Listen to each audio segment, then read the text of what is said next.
Warning. The Federal Communications Commission has determined the following content to be emotionally harmful. Funny things that you think's funny aren't funny.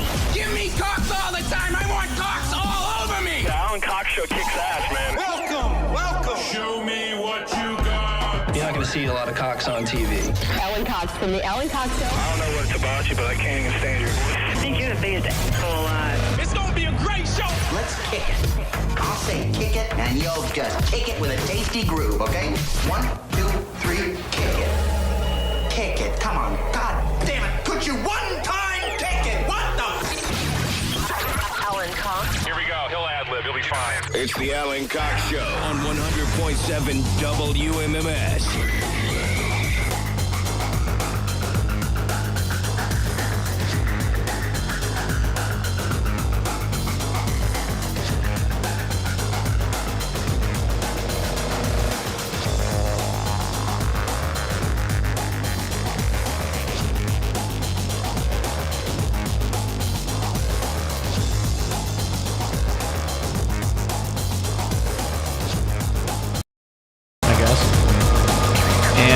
Welcome. I'm Alan. Thank you for showing up. Say hi to Bill Squire, who's right over there. Hey, creepy hugs, everyone. Thanks for listening to and watching this episode of the Alan Cox Show. Don't forget to like, subscribe, and share a cold one with the boys. There's Mary Santora. Hi, guys. No babies. And Poundcake's back behind the glass. Afternoon, white people. I see everyone has left me a lovely gift. Happy birthday! Happy birthday! Tomorrow. Open them. I love gifts so much. Right now? Yes! I hate gifts because I'm awful at... No. I hate giving them because I'm terrible at giving them. I love giving gifts. Well, because you're good at it. Yes. Like my wife. She's great at it, and you go, oh, of course. Mm-hmm. You know, you get stuff you didn't even know you wanted. Mm-hmm. But boy, the pressure's on when I've got to give someone a gift. Which is why, I don't know. What, Cody? Now that I think about it, you don't have to open mine on air because I realized I did the math wrong in my card. Oh, no, you absolutely have to. I don't. You don't have the math wrong. You understand what when you math? open it. I can't wait for this. You're not 50, the card says. You're 21 with 29 years of experience. That's not the math. That's not Well, what's the math? My handwriting, you'll see when you read it. I wrote a message to you. Should I read it on the air? Yeah. Alan, thanks for allowing me to be a part of 5 of your last 45. Which you're turning 50. Even though it says on the card in big ass letters, right. You're turning 50. But I was thinking, out of your 50 years, Oh. yeah. Oh, you got me a little spa card, too. Thanks, buddy. I'll definitely put that to good use. Like I say, when you start to feel old, get some of those lines out. They can massage you. They can do whatever. I know, right? I was talking to somebody this morning. On Tuesdays, a lot of the salespeople are in the office. I guess they rotate people, and they're kind of on a post-COVID schedule where they go, not everybody has to be here all the time, but Tuesday is the day that a lot of salespeople are around, like in the good old days.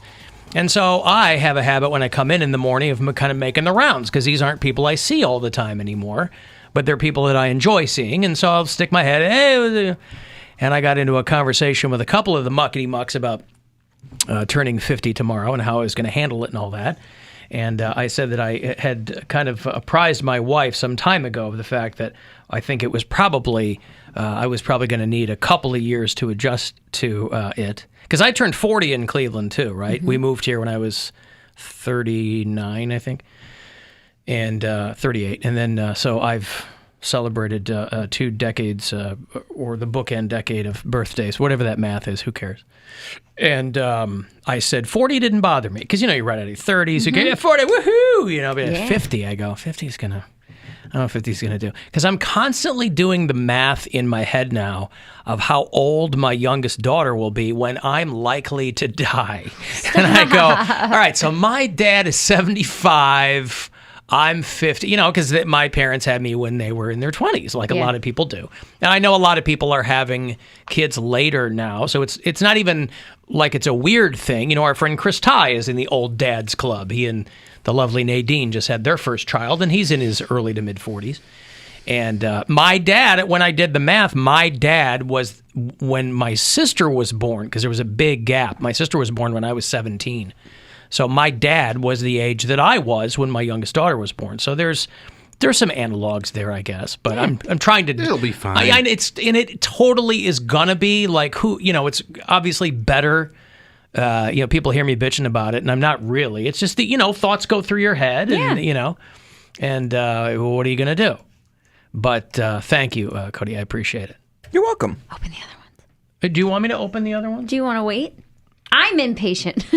I say just get it over with. It's your birthday, That's so really you do fine. whatever you That's want. completely fine. Let me get some appropriate music here. Something jaunty. Do you want to play the video that I sent you while you open things? Or maybe we'll do that later. Yeah, we'll do it later. I don't Okay. want to talk over it. And let me see what I've got here. He's got a big black box. I thought is that for me? I thought Jason left that in here. No, that's for you. I thought that's he left for that, me. that I behind. like You to can't tell the Bill upcycle. Squire rapping? No, I literally thought it was something Jason forgot No, in here. I left that in there for you. I like to upcycle. I don't like to create new waste. I appreciate that. Yeah. Bill's nothing if not a conservationist. Easy. Mary's is heavy, so That's okay. You'll see why pretty Is quick. it fragile? No. First off, let me get the strangers out of the way. I got a copy of Is This Anything, the new Jerry Seinfeld book, which is basically all of his bits. Oh, that's cool. All of his writings over the decades. I got that from Nancy, who has given me books in the past. She has come out to appearances of mine and given me books. So Nancy was kind enough to send me a copy of that. And then I got a lovely card from Mary and Nathan in Canton. They apparently had been holding on to this llama card for the last 2 years. Wait, let me see it. Good size, nice llama. Yeah. And thank you. So I appreciate that very much. All right, let me go into this here. Ooh, that's why it was so heavy.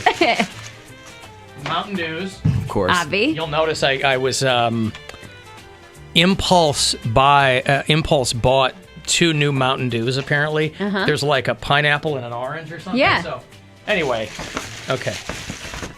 Ooh, scratchers. I like that. That's so I can practice in Vegas. Casino Royale. Yep. This feels like a book. Is it going to be like how to deal with being 50? No. Casino gambling for dummies. Dude, that's very helpful. I know it is. I'm going to have time to go over that. I figured you could read that, and that We're would going make to Vegas you. in a couple of weeks. That would help you out. I know you've been watching your YouTube. Dove Bar Dark Chocolate, the superior chocolate. Thank you. Ugh. As she rolls her eyes. And, hold on. Music. Music. You're old AF. It's another book. Here's a book, because it's not like you go out anymore. Hey, thanks, dude. Yeah, it's just funny little sayings, but Yeah, I appreciate it. I figured Let's read one of them. One is silly and one is actually practical. So learn how to gamble. Yeah. Let's read one of these funny sayings. I'm too old for a paper route, too young for Social Security, and too tired for an affair. Hi-oh! Get it? Yeah, I get it. Just a stupid coffee table book about being old. I absolutely refuse to reveal my age. What am I, a car? It's from Cyndi Lauper. What am I, a car? I love it. I'm like, they're all just horrible jokes about getting old. Anything invented after you're 35 is against the natural order of things. That's kind of a thinker, I guess. You know you've reached middle age when you're cautioned to slow down by your doctor instead of by the police. Little Joan Rivers. Yeah. Right? All right. Let me open Bill's here. In a Jordan. This is Jordan's? It's in a Michael Jordan retro box. He doesn't like the Bulls or Michael Jordan, so I wouldn't waste his time with that. That's true. Ooh, see, he knows what I like to get, so. Yeah. And I know the listeners and customers Makes love a lot of noise. hearing the Sorry, I know. No, that's paper. okay. Oh, it's a bottle of gin wrapped in a Steely Dan t-shirt. Nice! See, this guy knows what's up. Yeah. Thank you, buddy. That's the Steely Dan shirt that is the same as the coffee mug that I have to look Oh, up yeah. every single day. The Can't Buy a Thrill album cover. Yeah. All right. Solid. Now I was gonna Thank you, put guys. something I appreciate it. Thank like you. kitschy on the back that said like put to bed by 8 p.m. or something like that. But if you're wearing a Steely Dan shirt, They get it. They know. You don't have to. And besides, that's going to be in that old AF book, too. Yeah, so yeah, if you like Steely Dan, go to bed already or whatever. Well, thank you, guys. I appreciate it. I hope you enjoy that, Jen. I feel like Happy birthday. happy birthday. Thank you. I told my daughter this morning, century. I know, I said, today is my last day of being in my 40s. Well, it's actually the last day of my 50th year, right? Yes, you're in you your start your 51st 51st year. yeah. Mm-hmm. Yeah, no, cool. Awesome. Thank you, guys. I'm sure that'll mix well with my orange Mountain Dew during the show today. Just chug it straight from the bottle. Yeah. I'll operate the board. You do you. That's right. Alan, I turned 65 3 weeks ago. Kiss my ass. Okay. Thank you. There's Sergeant T. Okay, let me take a break. I will have those trip to Vegas for you around 5:30 to get you to this year's iHeartRadio Music Festival. Along the way, Coheed and Cambria tickets, Atreyu. I've got the new Poundcake song. We'll be premiering a little bit later on, too. And didn't take long. whatever else we can get to. If you want to text 35192 for anything, and you can listen anywhere on the iHeartRadio app. The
WMMS.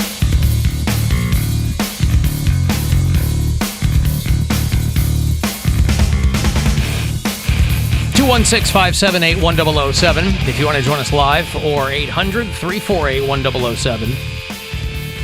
35192. You want to shoot me a text?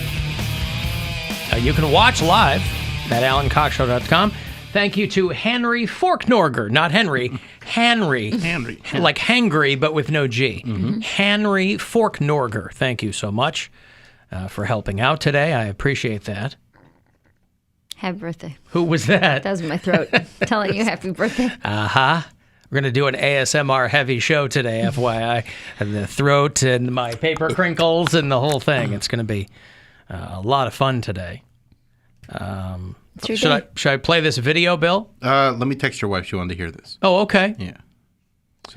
We had another project in the works that did not go according to plan. Last night, that's right. Something that Bill had put together, and I was doing the production end of it, and it did not... yeah, I heard... it did not the talent did not show up ready to perform. She did not. No. Bill had written a bunch of questions that my daughter was then going to ask me, and then I was going to play the questions and the answers. I could still ask you some of the questions. I think some of them are good questions. Well, she got it, because initially Bill was like, oh, I guess you were conferring with Gwen. Yeah. He's like, and it was initially going to be her doing it live. And I was like, there's no way we should do that live because she'll freeze or she'll just be goofy. And I got a lot of this last night. Right, so Yoko Ono, I love your work. Oh my gosh, I didn't know you had her as a birthday gift. Damn, Gwen, she's killing it. Yeah, so my little Yoko came by last night after the show, and we were in here trying to record some things, and it did not go according to plan. So it was the idea was sound. But the execution was not was difficult. It would be difficult because sometimes she's into it, and other times you get that. So, but I think some of the questions. I certainly didn't good. want that live on the show. Yeah. Well, one of her questions is, "Why do you suck?" That was part of it too. Is she was kind of confused by the questions, I think. So she's having a hard time selling them, and then I was going to answer them, tongue in cheek, or honestly, or a combination of both. And she just kind of stared at me and. How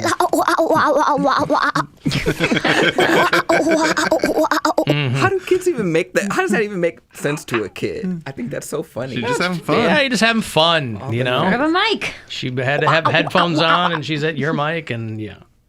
I think one of the good questions was, why do you eat bananas like a crazy person? I'd also like to know that.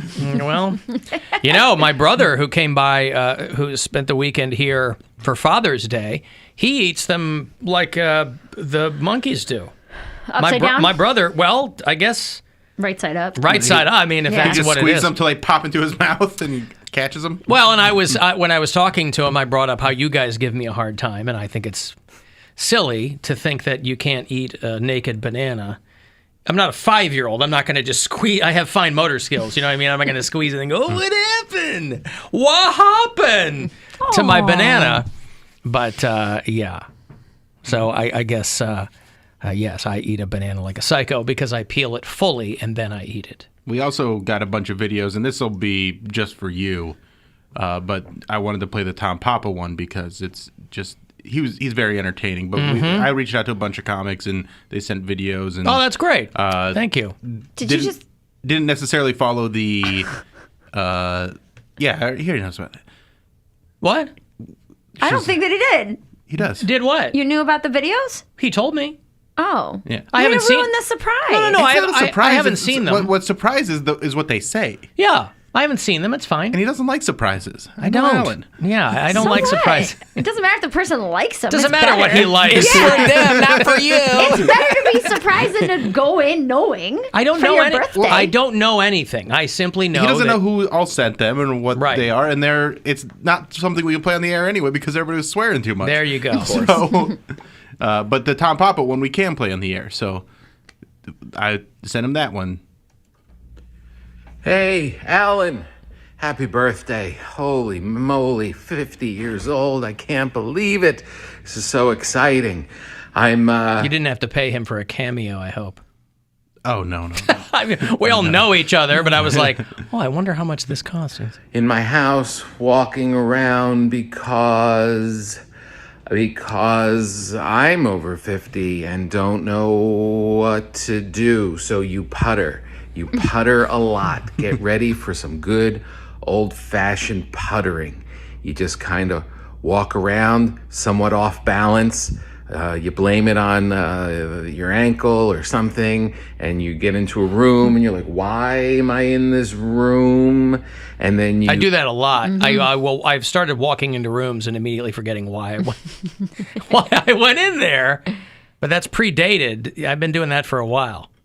Maybe it's an early onset something or other. You take a drink of water and spill most of it on your chin. About half goes in your mouth, and then you realize, oh, no. And you say secretly to yourself, it's because I'm 50. And you know it's true, but you still put on the cool T-shirt, and you look cool and let everybody know that you're still with it, even though deep in your heart, you know you're not.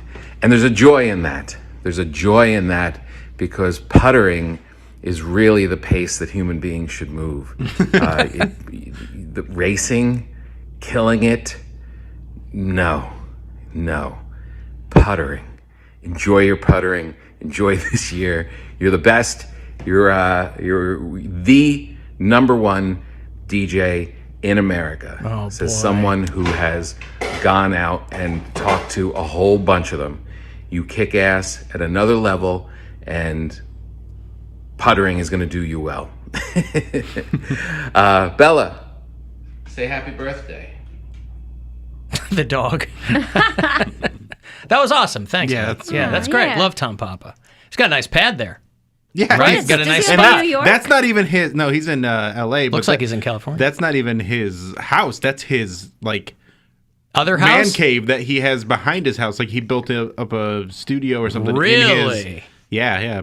He's got a little pied a terre. Good. Yeah, he's well, got that of course. quiet money. I've always liked that idea, is like having a guest house. I feel like that's like ultimate goal. Is that you have your nice house and then like a pool and then a guest house. When people come, you like, Yeah, if got you have your the own little space. kitchen, you got your own little bathroom. All Yeah, that. sure.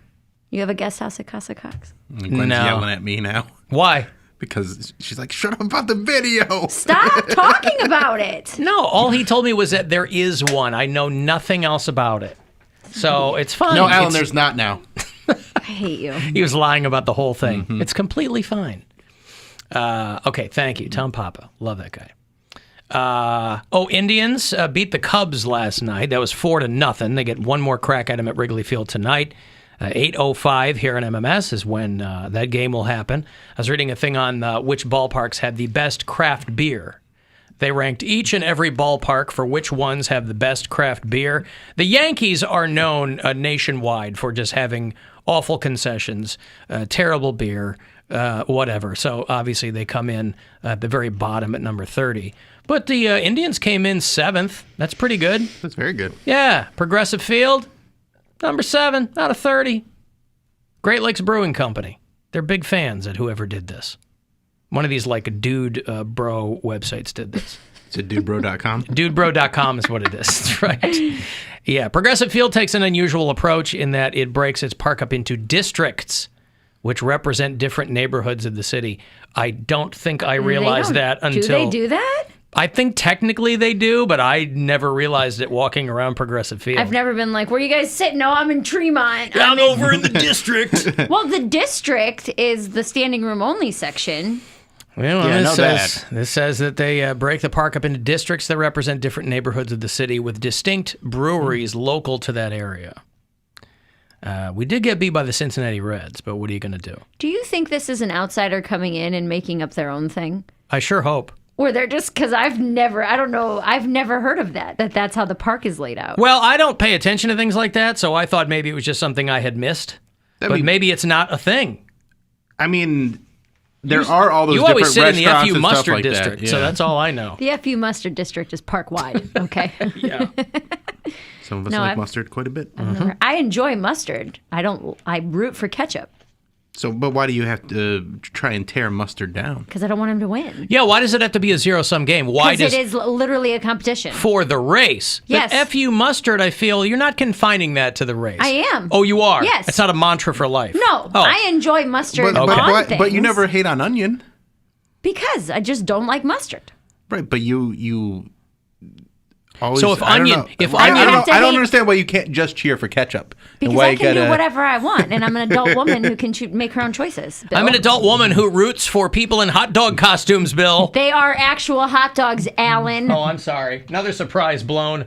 Worst. Why do you... That was one that was important to him. Why do you have to root for ketchup? To Bill's point, if onion won...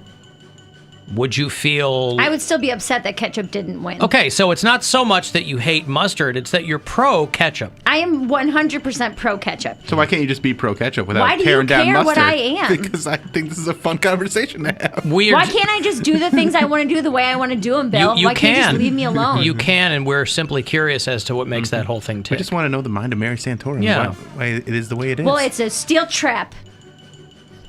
Oh, you're still talking about your mind. Oh, okay. No, yeah. She's talking about her corn shoot. It's not that I am anti-mustard in the races. Onion, I'm kind of indifferent She's to. against the race of mustard. In the hot dog races. Physical foot races. If you're ready. You're literally a racist. A foot racist. But in life, I love a good stadium mustard. I love a good ballpark mustard. Those are different. But you see why that's confusing, right? No, not at all.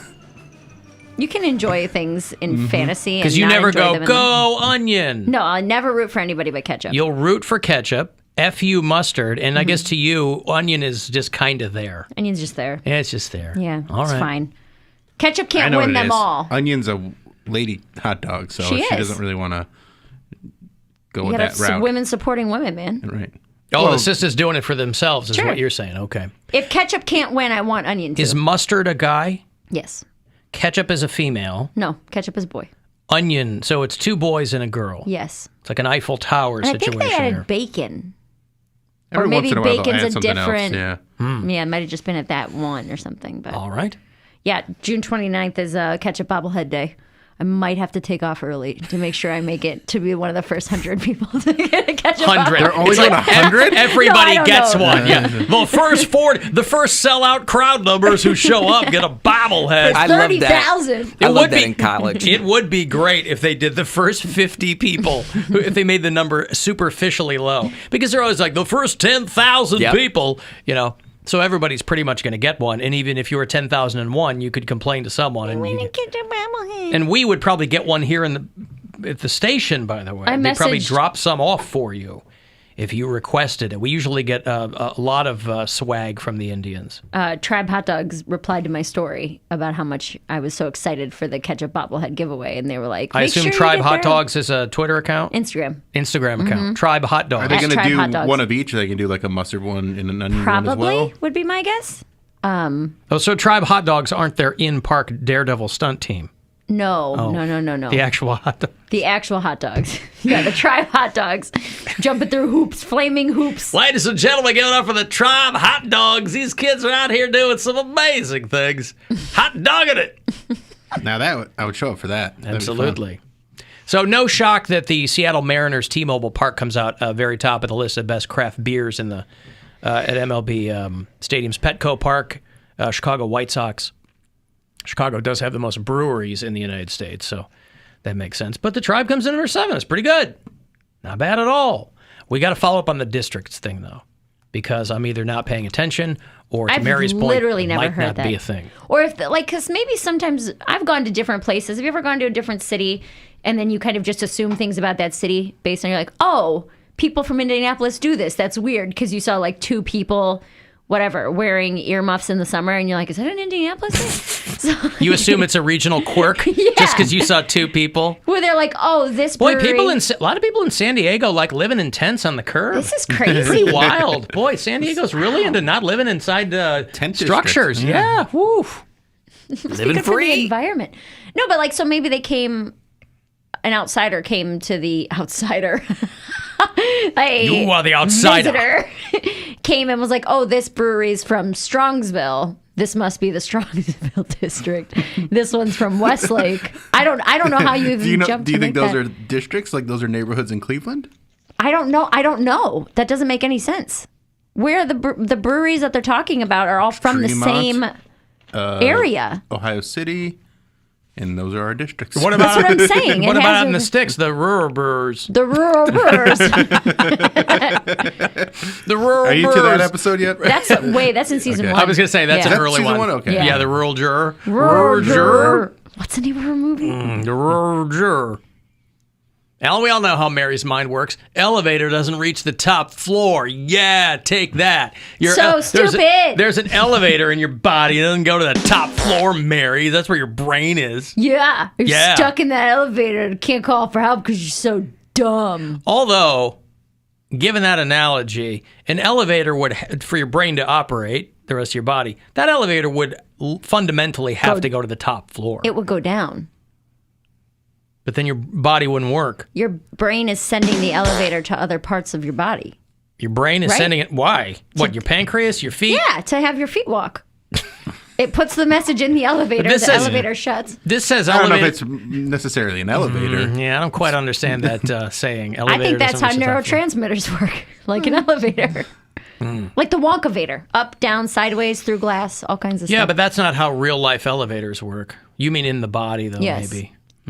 In the infrastructure of your body, if it were to have elevators, they would be Wonkavators. I do like a couple of sandwiches short of a picnic. I like that old-timey phrase, although it's problematic because it does imply that there's a minimum number of sandwiches for a picnic. 2? Is that a minimum number? How many people are there? That's the question. Solve for X. I don't know. Do you have to have sandwiches to have a picnic? What if you have fried chicken? At a picnic?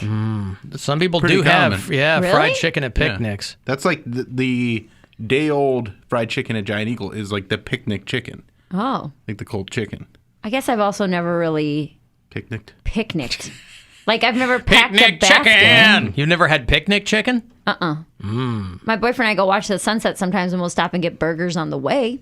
We'll take a bag of chips with us. Uh-huh. That's a picnic. But I've never, like, you see people with like the basket who like pack a picnic, Checkered tablecloth. grapes and stuff. Yeah. Those people are from the Westlake district. Yeah. We've got one of those, and I think it was given to us as a wedding gift. We've got one of those backpacks where you unzip it, and it's got like the stemware and the silverware and the cool. plates. It holds bottles of wine in it. We have yet to use it. I just have like a Heinen's reusable bag that we put chips and napkins in. And then we get our burgers on the way. Well, Menudo said it best back in the day. I like to picnic. Right? Remember, they were having picnics and all kinds of fun. We all go real deep with Menudo. Hey, that's Ricky Martin. Put respect. Fresh air and the flowers, and yeah. I like to picnic. That's when they were trying to break Menudo in the United States. They put him on Kids Are People Too. Did they cross over? Like, did they ever get... They crossed over the border, never to be heard from again, if that's what you mean. I don't know. I wasn't alive when Menudo was, like, at its height. So I don't know if they crossed over. I didn't know if they were like Selena. I didn't know, if they were big in the States as they were in Latin America. Were they? No. No, they were not. They would have had to be gigantic stars in the States to be as big as they were in Latin America. Like, they were huge there. Okay. And here, So they were like the Latin Beatles? Well, there were about 9 of them. Well, I thought they'd be like the Latin Backstreet Boys. They were more like the Latin Menudo. Mm-hmm. Okay. All right. I don't know. I like Latin boy bands, and I know that's how Ricky Martin got discovered. You like Latin boy bands? Name another one. Yeah. I mean, I like boy bands, and I like Latin men, so I put the two together. I enjoy that. I like jean jackets. I like brushing my teeth. I only brush my teeth in jean jackets. They go together. I'm like Pinky Tuscadero in my leather, and then... Not wrong. All right. Let me take a break. You want to get a text 35192 if you want to join us live. 216-578-1007 or 800-348-1007. The Alan Cox Show on 100.7.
such thing as a coincidence. Very difficult to believe. So our plan for you to hear this is working perfectly. The Alan Cox Show. On 100.7 WMMS.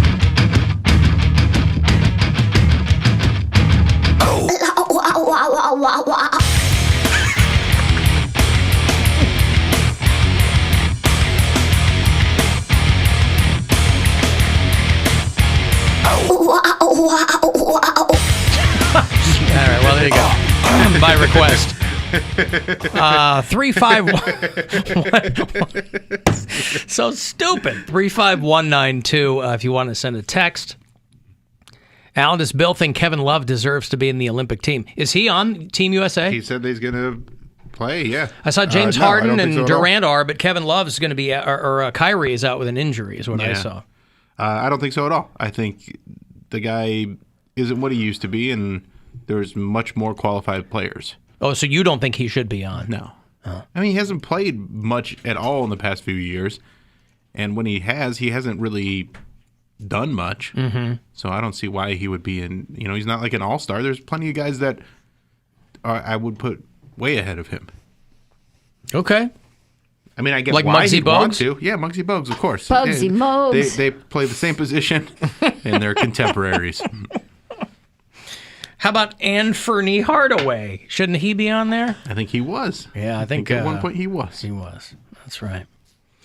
Indians in Chicago, they shut out the Cubs last night. 4-0 was the final at Wrigley Field.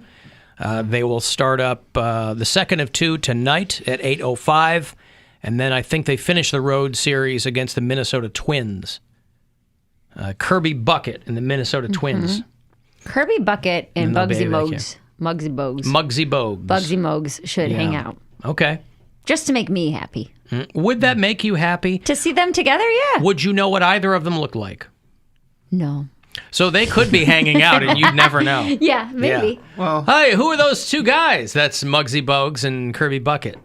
Well, Kirby Puckett is dead, and Kirby Bucket's not real. Oh, Kirby Puckett is dead, isn't he? But Kirby Bucket Right. lives on in our memory. But what about Gary Puckett in the Union Gap? Are they still around? Ask your mom and dad, will you? I'm going to be 50 tomorrow. These are the kind of questions I'm asking now.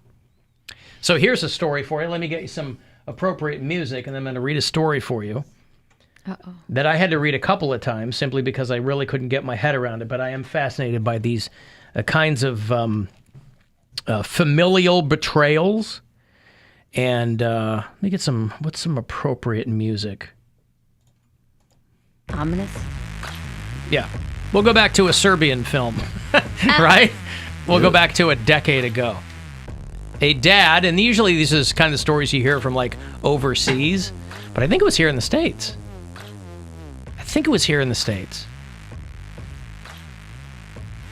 Dad is devastated to learn that his son is actually his uncle. Huh? I'm glad you asked. I'll elaborate. This guy and his girlfriend were staying at his grandfather's house for a while. During that time, the girlfriend wound up having an affair with the grandfather, which means that the baby boy that the man thought was his own is his uncle. That's nuts. It turns out his grandfather, this is like wasn't Morgan Freeman accused of like having an affair with his step-granddaughter or something a while back? Something like that, yeah. A few years ago. Turns out the grandfather has done stuff like this before. If this is a real story. They're finding out that woman who allegedly had 10 kids probably didn't. That woman in Nigeria or Kenya or something? Everybody saw the pictures of this woman. She had 10 children. Oh, I didn't see no this at one's all. seen the kids. The woman is like in a secure location, Well, she just had a big moo-moo on and a giant belly. But what is the point of faking it? Why do you want? Because you get national attention, you get international attention, and I don't know, maybe you get free diapers for what do I know? It's amazing the things that people want recognition for. Yeah. I'm trying to draw. Look at the this... Octomom. I mean, this woman her body was a VW van, and everybody paid attention to her. She got a show out of it though, so there was no faking it. This lady, like somewhere in Africa in a secure location, nobody sent her nothing. This guy said that his grandfather had a whole other family around the corner from his grandmother's house. So this dude gets around and leaves it in. But imagine being so utterly charmed by an old man. Now, again, I don't know that he was an old man, just say he was a grandfather. You know, some people are 39-year-old grandfathers. I don't know how old the grandfather was, but imagine being so charmed by him. Old sperm. Ugh. But also, imagine how you would feel that your girlfriend, she didn't step out with like one of your boys. Your grandfather. Not even your dad. Who was just like in the yeah. house, Yeah. right? He just happened to be there. His girlfriend's phone kept... Grandpa's got game. He found out because his girlfriend's phone kept pinging, so he checked to see what was going on. And there were texts from his grandfather. Turns out it was a life alert. I had fallen and couldn't get from off of your girlfriend.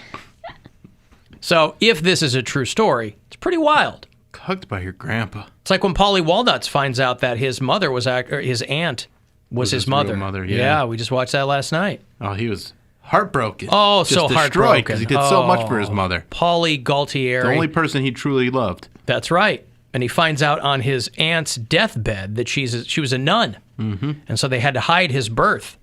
And so he was spirited away to his aunt's house and raised as her son. How do you think you would react to some news like that? I was thinking about that last night. I said aloud as we're watching, I'm like, God, can you imagine that? Like, you would second guess everything in your life. Would it though? I feel like it would immediately, if not forever, for a period of time, it would reorder everything you thought about yourself, your family. Why?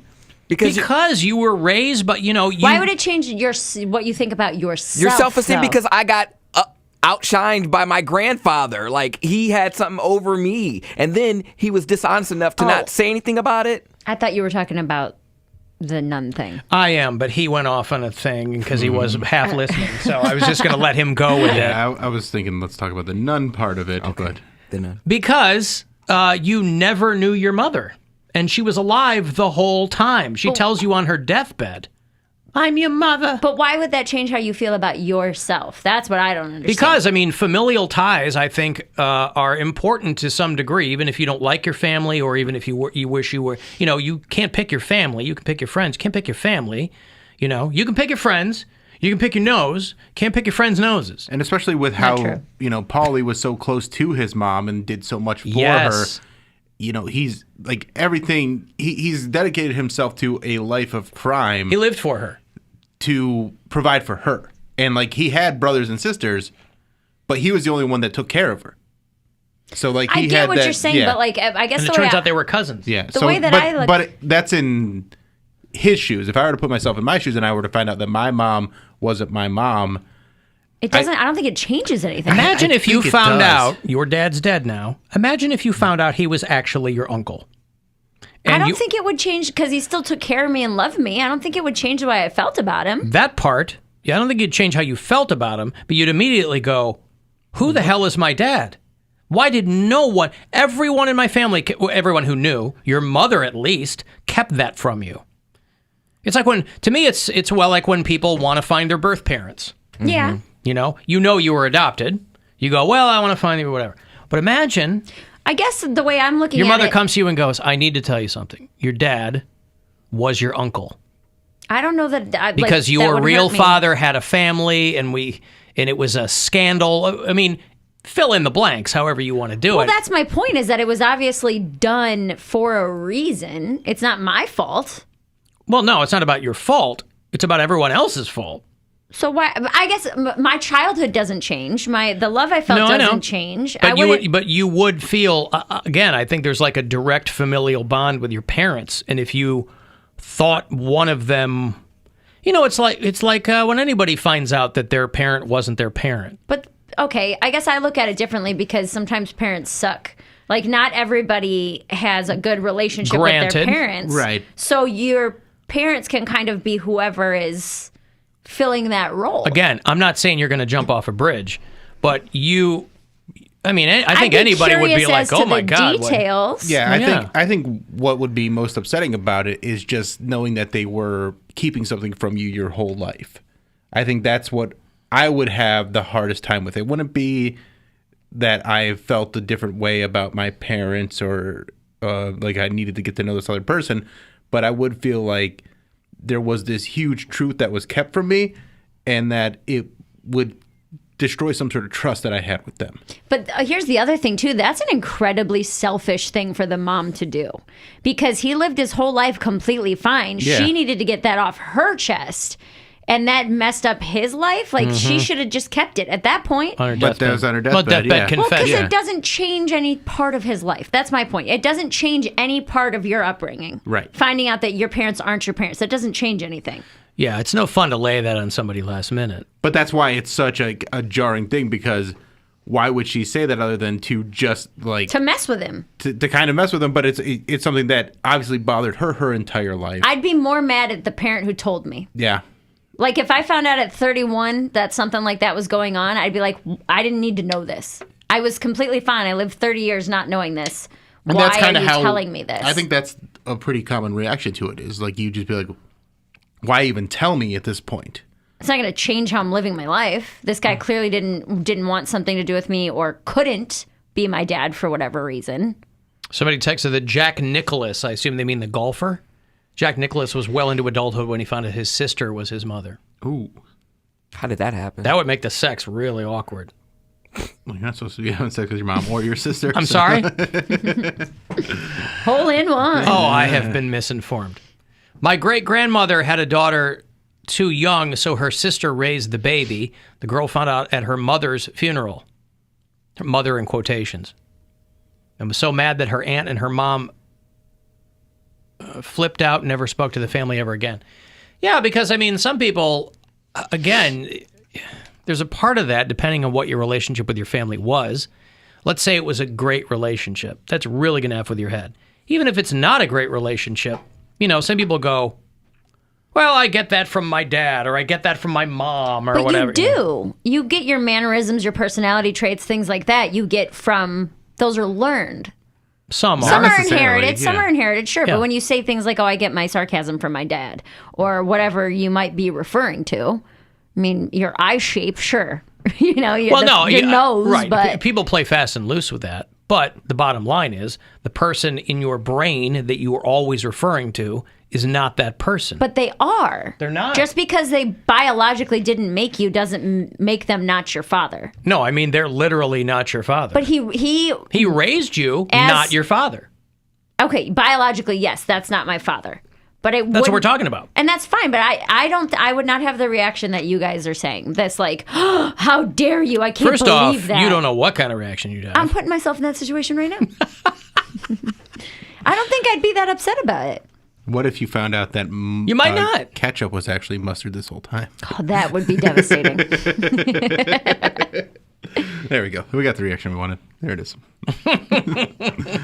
I guess, I mean, I understand being lied to and feeling that betrayal of it, but I've very much in the mindset where it's like you can't miss something you didn't have. So why am I going to be upset about That's a the relationship? glass half full way to go about it. But I mean, way back in the day, there were a lot of like pregnant nuns or, you know, teenage girls that had to give their kid up, send it to the convent or whatever. So and I think that was a generational thing too. And I think it's also a generational thing to react the way Paulie does on The Sopranos, where, you know, some like him having so much invested in his mother and not having a father, like that was really important to him. So you have to look at that aspect of it too, and just not having any other support system other than that one woman, and then finding out that she's not who she said she was this whole time. She's not who she said she was, but it doesn't make her a bad person. She still sacrificed for you. She still did everything that a mother would do. Right. But he doesn't see it that way. What if you discovered that your dirter had been murdered? Oh, no. That would be terrible. I'm afraid to. My dirter had a baby dirter and they murdered her! Yeah, murder dirter. That's no good. An extremely Pennsylvania crime show. And I'm sure Poundcake, his situation would be like, well, is my real dad rich? What's my inheritance going to be like? What's my uncle/dad's net worth? I mean, I would definitely have to do some research before I reach out. I'm just saying, like, those Ancestry.com websites and stuff like that, I don't ever put my stuff in there because I don't want to know my DNA, but I'll do some research on Facebook. I'll do some research. Like, what about Ancestry.com? That's boy, you don't want to get... Number one dating app. Yeah, you don't want to get something back from that. Other people are telling me that person was talking about Jack Nicholson. Like the actor? Yeah, not Jack Nicklaus. Jack Nicklaus is a golfer. Jack Nicholson's the Joker. Alan, is this the same Mary Santora who hates magicians because they lie to you? That's the difference. Is that... What if you found out that the magician was your dad? Now I'm pissed. Oh, man. Now But you're more pissed that mad. he's a magician. I'm more mad that, I'm mad that he does magic. Yeah. That he's a grown man doing magic. That is a good point. That's what I'd be mad about. You left us and never came back. Well, I left to do magic. I wish you had stayed away.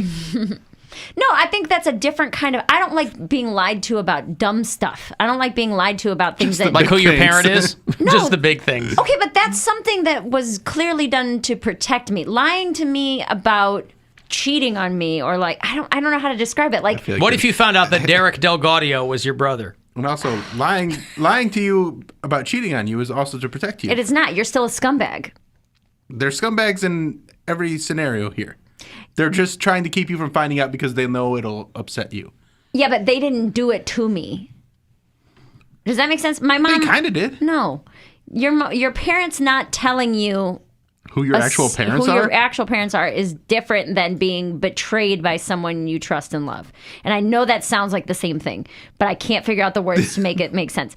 Like, if I didn't know my real dad, and I'm 30 years old, and I find out after my dad dies that he wasn't my real dad, that doesn't change the relationship I had with my dad. I understand that. So that doesn't upset me at all. With the guy who raised you. With the man who raised me, I have Right. no different feelings toward him. Right. I would be mad at my mom for even telling me about this other guy.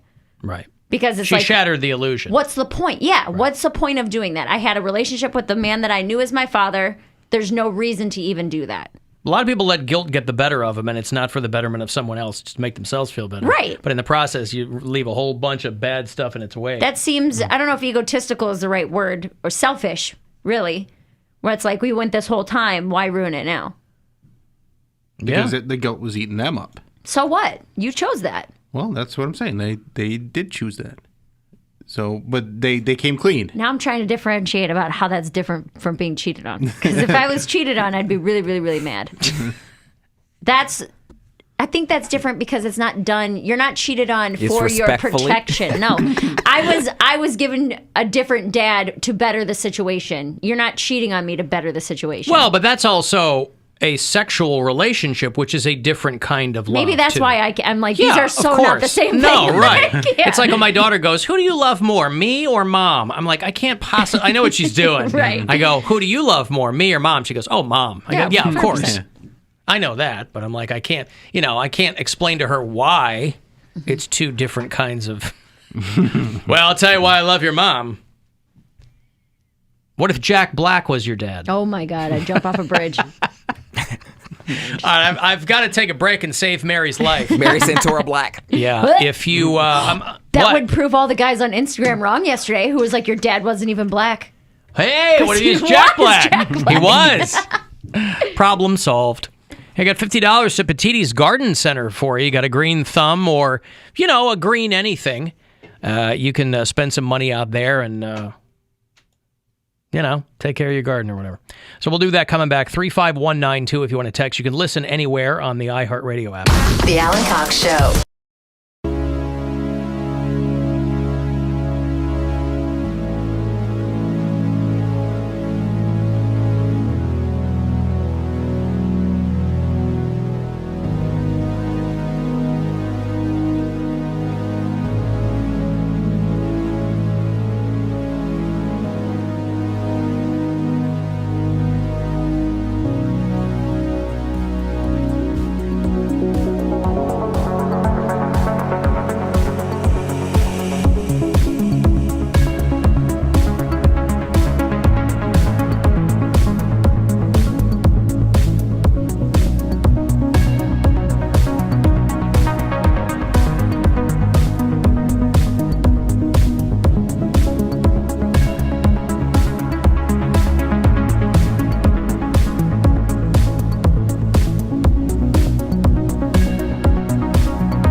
Get your green thumbs out and win $50 to celebrate 50 years and growing with Petiti Garden Centers. Gardening season in full swing.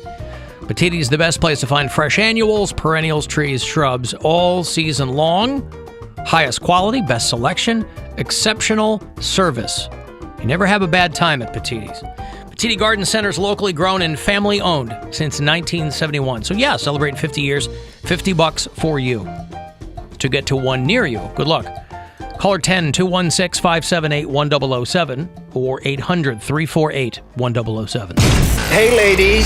If bad puns and even worse accents get it slippery down there, I'm so turned on, I think I'm actually getting dehydrated. you've come to the right place. The Alan Cox Show. On 100.7 WMMS.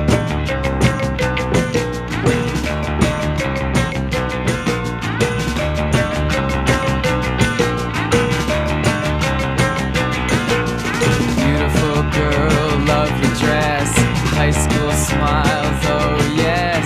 Beautiful girl, lovely dress, where she is now I can only guess. Cause it's gone, daddy gone, love is gone, it's gone, daddy gone, love is gone, it's gone, daddy gone, love is gone, it's gone, daddy gone, love is gone away. This song's almost 30 years old. Almost 40 years old, right? Yeah, I was going to say, this is... Gone, Daddy, Gone? I saw the Violent Femmes are going back out on the road. The pride of Milwaukee, Wisconsin, I think. Violent Femmes and Flogging Molly, one of the more interesting lineups that I've seen. Flogging Molly and Violent Femmes are going to co-headline this summer and fall. They'll play here on September the 11th. You wanted to celebrate the 20th anniversary of 9/11 in one particular style? You can do it at Jacobs Pavilion. Flogging Molly. It's two pretty different particular styles. Yeah. And Violent Femmes, along with Me First and the Gimme Gimmes. Remember them? Oh, yes. Fat Mike and... listening to some of their stuff the other day. Were you? A friend of mine really, really likes them. Yeah. They like fun. travel around to watch them. I don't know if I'd do that, but... They're gimme heads? They're fun. Yeah. Gimmeers. They're gimmicks. Uh-huh. Me First and the Gimme Gimmes, and this band called Thick, who I don't know if a lot of people know Thick. They're these three chicks from Brooklyn who do really solid punk rock. So I'm most excited about that. But I like Violent Femmes and Flogging Molly a lot, so I'm curious if Flogging Molly ever covers Say What You Will by Fastway, since Dave King fronted that band back in the day. But Violent Femmes, Flogging Molly, September 11th, and the tickets will go on sale this Friday. Violent Femmes are celebrating their 40th birthday as a band. So if you're a fan of theirs, Gordon Gano and the gang are going back out on the road. And then Flogging Molly are going to be gearing up for a cruise that they're doing after the turn of the year with some other bands. So, something to consider, if that sounds nice. Alan Cox Show After Hours line. You can always leave us a message there anytime you like. It's 216-986-8903. Alan, this is Dustin. I figured it'd probably only be fitting for me to call and tell you happy birthday. So, yeah, happy birthday. But, you know, I hope you have a good time in Vegas. Me and the old lady, we went up there, and I tell you, I absolutely hated it. I'll just be honest with you. I don't drink anymore, and I damn sure don't like gambling. So, you know. Why would you go to Vegas if you don't drink and don't gamble? Of course you're going to have a bad time. Do you like the heat? Oh, maybe he likes the heat. He does Yeah. live in Atlanta. Yeah. It just ain't my cup of tea. But if you think you're going to walk up and down the strip and just, you know, casually hang out, you got another thing coming, brother. Because, there's nothing outside of the casinos. Absolutely nothing. It's one casino to the... Don't tell the Las Vegas Tourism Board, by the way. They will be... they might be disappointed at that news. next casino and so on and so forth. There's nothing else outside of the casino. And if you want to walk from the Bellagio to like the MGM, let me tell you, you're going to be getting some corns and some blisters on your feet because this is one hell of a walk. But either way, just wanted to say happy birthday. We'll catch you next time. Here's a little honk from the big truck horn. Hey, listen See to you that. later. Yeah, all right. Thank you, Dustin. I appreciate it, pal. All right. Well, you going to get some corns and blisters? Yeah, I've done a lot of walking. I grew up in a walking city, so it's like, You'll I'm be not fine worried with the about the walking, corns yeah. and the blisters. Lots of time to walk, and but again, it's going to be real hot, and and once you're in the casino, we've got a couple of weeks left before we go to Vegas. There's plenty to do within a casino, and then there's also, shows and all there's kinds shows of stuff. and all sorts of stuff, and then also if you want to do the walking around thing, which again it's going to be super hot, so you probably don't want to do too much of that. Fremont Street is the place to do that. I think it would be a culture shock for me because I haven't walked outside, like walked the streets with alcohol in my hand since Panama City when I was on spring break. And I was underage then. So just being on the streets with like an open container, I don't think I've ever done that before. And in Vegas, like they encourage it. People walk outside with their penis straws and like their... What? Nothing. I'm listening. Oh. Her ears perked up at penis straws. Well, they have penis straws and like their big penis cups because everyone's there on a bachelorette party. It would be a culture shock for me. I would feel like I'm doing something wrong. But I get used to it, I guess.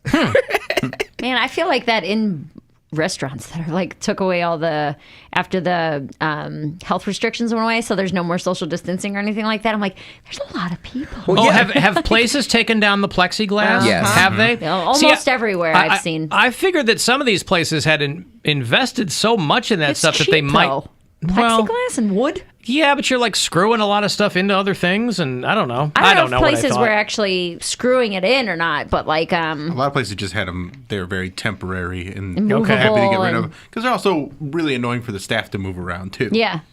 Right. But yeah, going in and like being And it was never going to be a permanent solution. I realized that, Yeah, but I they're all wasn't sure down. if they are all they're down. all down. So like sitting at a bar and ordering food and having someone like right next to you is like, is this okay? Yeah, that's okay. But you I've know? still seen some where it's like the bartender is still behind glass. Like I've seen that, and then they have like a little slivers, almost like a gas station. At where a they, bar? Oh, the staffs. The staffs, I assume, are all masked up at these places. Yeah, I'm saying, but like, at a bar they'll have like the plexiglass. There's a bartender, and then the customer on the other side. But like, as far as like, Because frankly, what's the downside to that? There isn't. COVID or not, what's the matter with some plexiglass between you and somebody who's going to puke? Yeah, they just slide eventually. it underneath. Easier to clean. Right. But yeah, it is like you talk about culture shock. It feels like culture shock in your own city, kind of, where you're just like, it just feels weird, I guess. Outside of the state, I had a friend who visited, I forget what state he was in, but he was at a hotel where you could smoke in the room. And he was like, I don't want to do it. He was like, I got to smoke, but I'm still going to go outside. And his boyfriend was like, it's a smoking room. Like, we bought this specifically. He was like, but I still feel bad. Yeah. He was like, I feel like I have to go outside. I don't know if it's still a rule in Pittsburgh or not, but a couple years ago, we went to Pittsburgh, to go to the casino for Father's Day, me and my sister and my dad.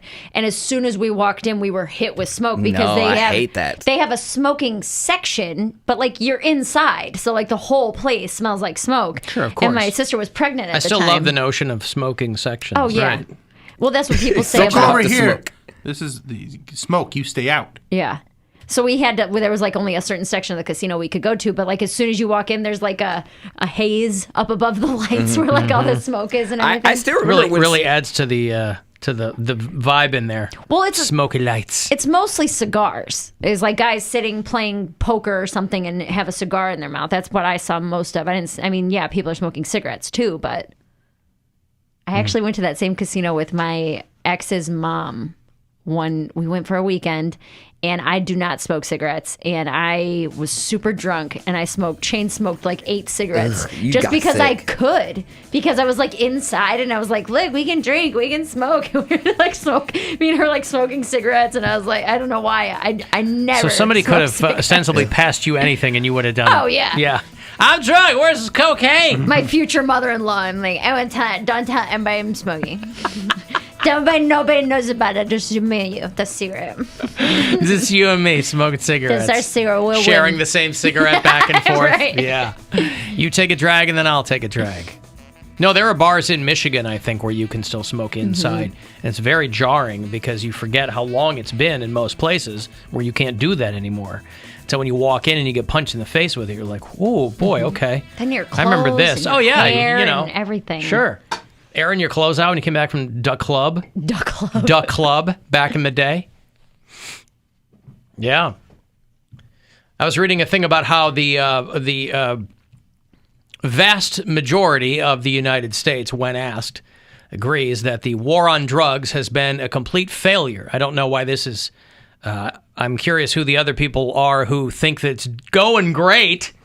But almost 85% of people in this country call the war on drugs a huge failure. I mean, it's about 50 years old. Yeah. Started in the Nixon administration, so really feel like we haven't made a lot of... and I'm not talking about legalizing marijuana. I'm talking about putting people in prison. You know, I mean, they might have cut into that a little bit with legalizing pot, but I mean, they're talking about, you know, other drugs, hard stuff. narcotics and things like that. Yeah. And I always thought about that, about like, there's a Netflix docuseries called, I think it's called Dope or something like that, but it follows like sounds familiar. Heroin and how it gets into the United States and coke and crack and all kinds of stuff like that. And I always think about these drug dealers and how like you're killing people. Like, well, they're killing themselves. Drugs sell themselves. That's the old line. Drugs. See, and then that's what they say. Where they're like, people are going to buy it, but if they don't have anywhere to get it, if a guy, well, that part is true. But if a guy wants to sell me cocaine, I'm not going to buy cocaine. I don't want any. So yeah, you know what I mean. But if there were no cocaine available, people would find it. Or they find something else. Yeah, but I guess. They're always looking for something else. That's why there's a thing like Jenkum. Because people are going to try and get high off of whatever they can. Yeah. Well, you're an addict at that point, and you're doing anything you can. Yeah. So I understand. I mean, I understand that, but I just give think them about good drugs rather than make them huff No, poop. but I think about the mentality of like a drug dealer. Like, are they really putting it out of their head where it's like, I'm not doing anything wrong? These people were going to do it anyway. I might as well make money off of it. There are two things running concurrently. Are you doing something against the law? Yes. Are you selling drugs to people who don't want them? No. So that's what I'm saying. So they must have it in their head, like, they're going to buy it anyway. Might as well buy it Why from me. not buy it from me? Right. I guess. I mean, you want to know your dealer. You want to have somebody you can trust, you know, especially in a time where God knows what's in what anymore. That's what I mean. I mean, when you got to feel bad. You don't feel bad about that? Would you feel bad? Did you feel bad when you were a bartender serving fatty foods to fat people? Or one too many drinks. Or one too many drinks to someone that's an alcoholic. It wouldn't make me feel... yeah, actually, when I like would have regulars who... There was this one guy who came in all the time and would get wasted on his lunch break. He wouldn't eat anything, but he would drink vodka waters. And he would drink like 6 or 7 tall vodka waters on like a 30-minute lunch break. And it got to the point where I was like, dude, like, get it together. You're going to lose your job. Like, and I would have like talks with him because we were, you know, I'd see the guy 5 days a week. I don't remember asking you a goddamn thing. Yes, not my place. But he ended up going back to work drunk and losing his job. Like, exactly like other bartenders have been like, man, I mean, you already had 6. It's only been 30 minutes. I'm not really comfortable giving you a 7. 6 in 30 minutes. Do people, when you start drinking and build up... Surgeon? Yes. Nah. He was the Surgeon General. He put the warnings on the label, so he's like, give me as much as I want. They're all crooked. But when you have 85% of people, that's how the whole thing is so effed up too. You have most people go, yeah, the war on drugs is a complete failure. Yeah. But we have a for-profit prison system in this country. So there's no, you know, anything else. People will be like, oh my God, prison reform should be, or drug reform should be one of the easiest things to pass in government. But we have private prisons. Private prisons that got to stay full so people can make money. So they got zero interest in reforming any of that. Let's make sure that people are still going to jail for the drugs. That's why we shouldn't be lecturing any other countries on human rights, by the way. You know, when they're talking to these other countries, oh, you've got to, you know, we have more people in prison in this country than any other country in the world. More to the free. We have more people in prison than China has, and they have 1 billion people in their country. Oh. They also are a little fast and loose with, oh, you're going to go to prison or we'll just kill you on the street, you know? That's true. So, oh, he fell out a window. It's like Russia. Yeah, it's, you know. Yeah, we don't have that many people in prison because they fell out onto the street. Yeah, that's true. But, you know, we have over 2 million people incarcerated in the United States. Yes, it's because ridiculous. Many of those are for drug offenses because we have for-profit prisons. So it's messed up. At the risk of sounding ignorant. When has that ever stopped any of us? And that's fine, because I know people call me stupid all the Sally time. Anyway. Forth. No. Before having this job, I didn't pay attention to a lot of things like this. I didn't pay attention to prison, like for-profit prisons and drug reform, and these kinds of things weren't at the forefront of my mind. And I don't think it's ridiculous to say that I bet a lot of people don't think about this kind of stuff. That I think you're probably right. In your daily life, most you people just don't pay kinda- attention to things that don't directly affect them. Exactly. I understand that. So it's just sometimes I'm like, man, But these when are people- so messed up. Well, and people who run things count on that too. But also, it's like it's one of those things where if you do start to think about it, you have nothing but questions. Well, why is this? Why is this? You have and nothing- the answers aren't usually that complicated. Well, you have nothing but questions, but also feel helpless, where it's like, well, what can I do about this? And be like, oh, go vote or do that. I'm like, yeah, I get that. Well, I think just raising awareness to a thing like this, and that's why 85% of people say that it doesn't work, but they're not out doing anything about it, and they don't really know what they can do. But I think the discussion of it is the first step in just making people aware of how messed up things are when it comes to the war on drugs and for-profit prisons. Like, for-profit prisons is a really weird, messed up thing to have. Yeah. But that would have never crossed my mind. Like when he says the war on drugs, I'm like, oh yeah, absolutely not. Like there's drugs everywhere. But that's where my train of thought would have stopped. I would have never gone, oh, because they need to keep people incarcerated because for-profit prisons. And then, yeah. It's a business. Yeah. It's all about money. Can't people just be happy and not need money? And not need money. That would be great, wouldn't it? Yeah. Just live in a tree. Just not need money. Just stop needing money. Can we all just not need money? But the crazy thing is, the reason they're selling drugs is because they need money. I know, it's pretty, it's nuts. It all comes back to the same thing. Circle. It's almost like money is at the root of all evil.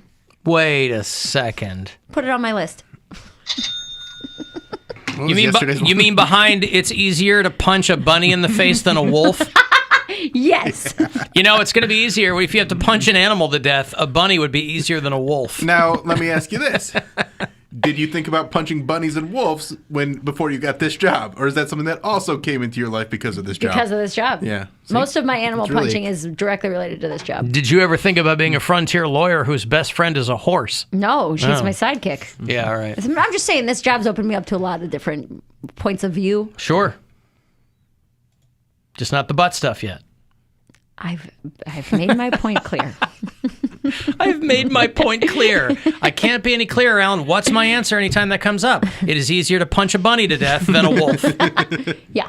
All right? And he's got a wolf, okay? That's right. That is my one and only answer to that timeless question. I've got to take a break. If you want to get a text in for anything, 35192. To do that, you can watch live at alancoxshow.com or hit us up for anything. And we'll be back. The Alan Cox Show on 100.7 WMMS.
You're like a right winger. Keep thinking the election's stolen.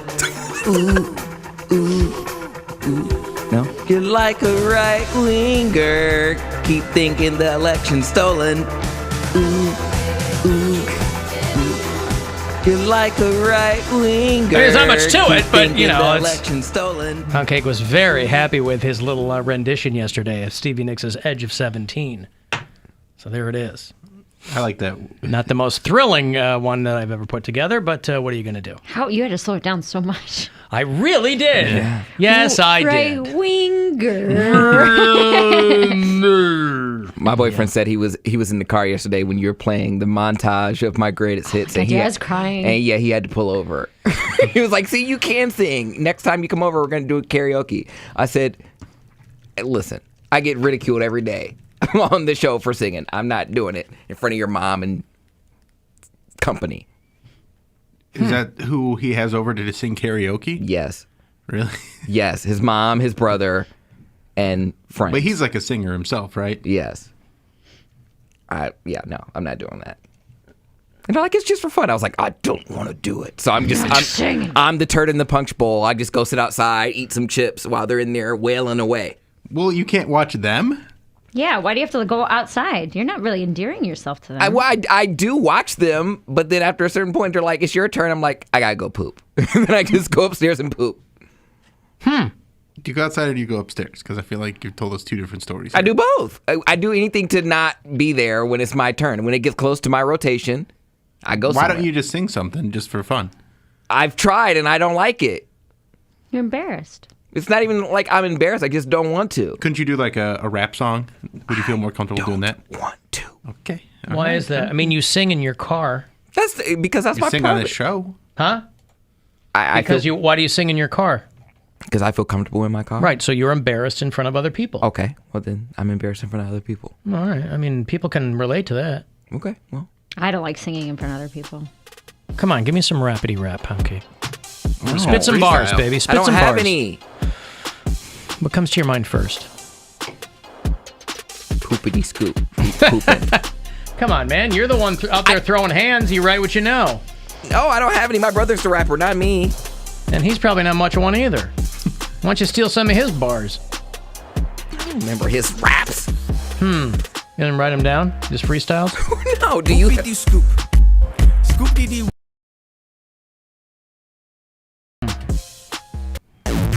On site. If you want to feel young again, why don't you rap, Alan? Why don't you be the new Bitcoin? If you want to feel young again, what the hell does that have to do with anything? You're 50. DMX just died. He was 50. Okay. I'm not a rapper. I'm not a rapper neither. Neither. He's not a speaker. He's not a public speaker neither. I'm not a rapper neither. All right. I don't know what to tell you. Okay, so the NBA draft lottery is tonight for people who are paying attention to that. I don't know where the Cavaliers will come down on that, but tonight... They'll probably end up with a top 5 pick, I think. Top 5 pick. There you go. I mean, there's potential to be like a top 3, but I think they'll, we'll see what happens. First time in 5 years that the Knicks will be absent from the event. Somebody with the Detroit Free Press simulated the NBA draft lottery 100 times over the weekend, and no team performed better than the Detroit Pistons. Gee, what are the odds? Weird. Who got the top pick 20 times. Houston Rockets and Orlando Magic did very well in the repeated simulations as well. So I don't know how good this NBA draft class is, though. I feel like it's kind of a lean year, but... Cade Cunningham from Oklahoma State is expected to go number 1 overall. I feel like there's a lot of question marks about the players getting drafted because it was kind of a weird season. I mean, they had the tournament and everything like that, but I feel like they don't know a lot about, it was a weird season. There's a lot of teams that weren't at full strength or they weren't playing like a full schedule, so you might be able to steal, get a good pick later in the draft. So we'll see. Cavaliers have an 11% chance of going first, I think is what this says. So anyway, for people who pay attention to that, it's tonight at 8:30. I'll be watching. Will you? Basketball's dumb. I love basketball. Favorite sport. Well, I probably won't be watching that because I'm doing a podcast before then, but like I'll be paying attention. Like I'll be checking my phone and I'll know. I like to know where the Cavs are going to pick and if there's somebody that could turn our franchise around. Because it's been pretty bad. Like Cade Cunningham from Oklahoma State? Yeah, that'd be great. Who knows? I was reading about a fracas at a high school basketball game in San Diego. Players from a mostly Latino high school were playing a team in a mostly white high school. And the other team, the school of white kids, were throwing tortillas at the other team. Boy, that's fun, isn't it? Just a little bit of a little horsing around, a little horse play. All right, if it was turned around and they were throwing khakis. What would they throw? The white kids, khakis or what? White food, pierogies? Cups full of flat white. Yeah, I don't know.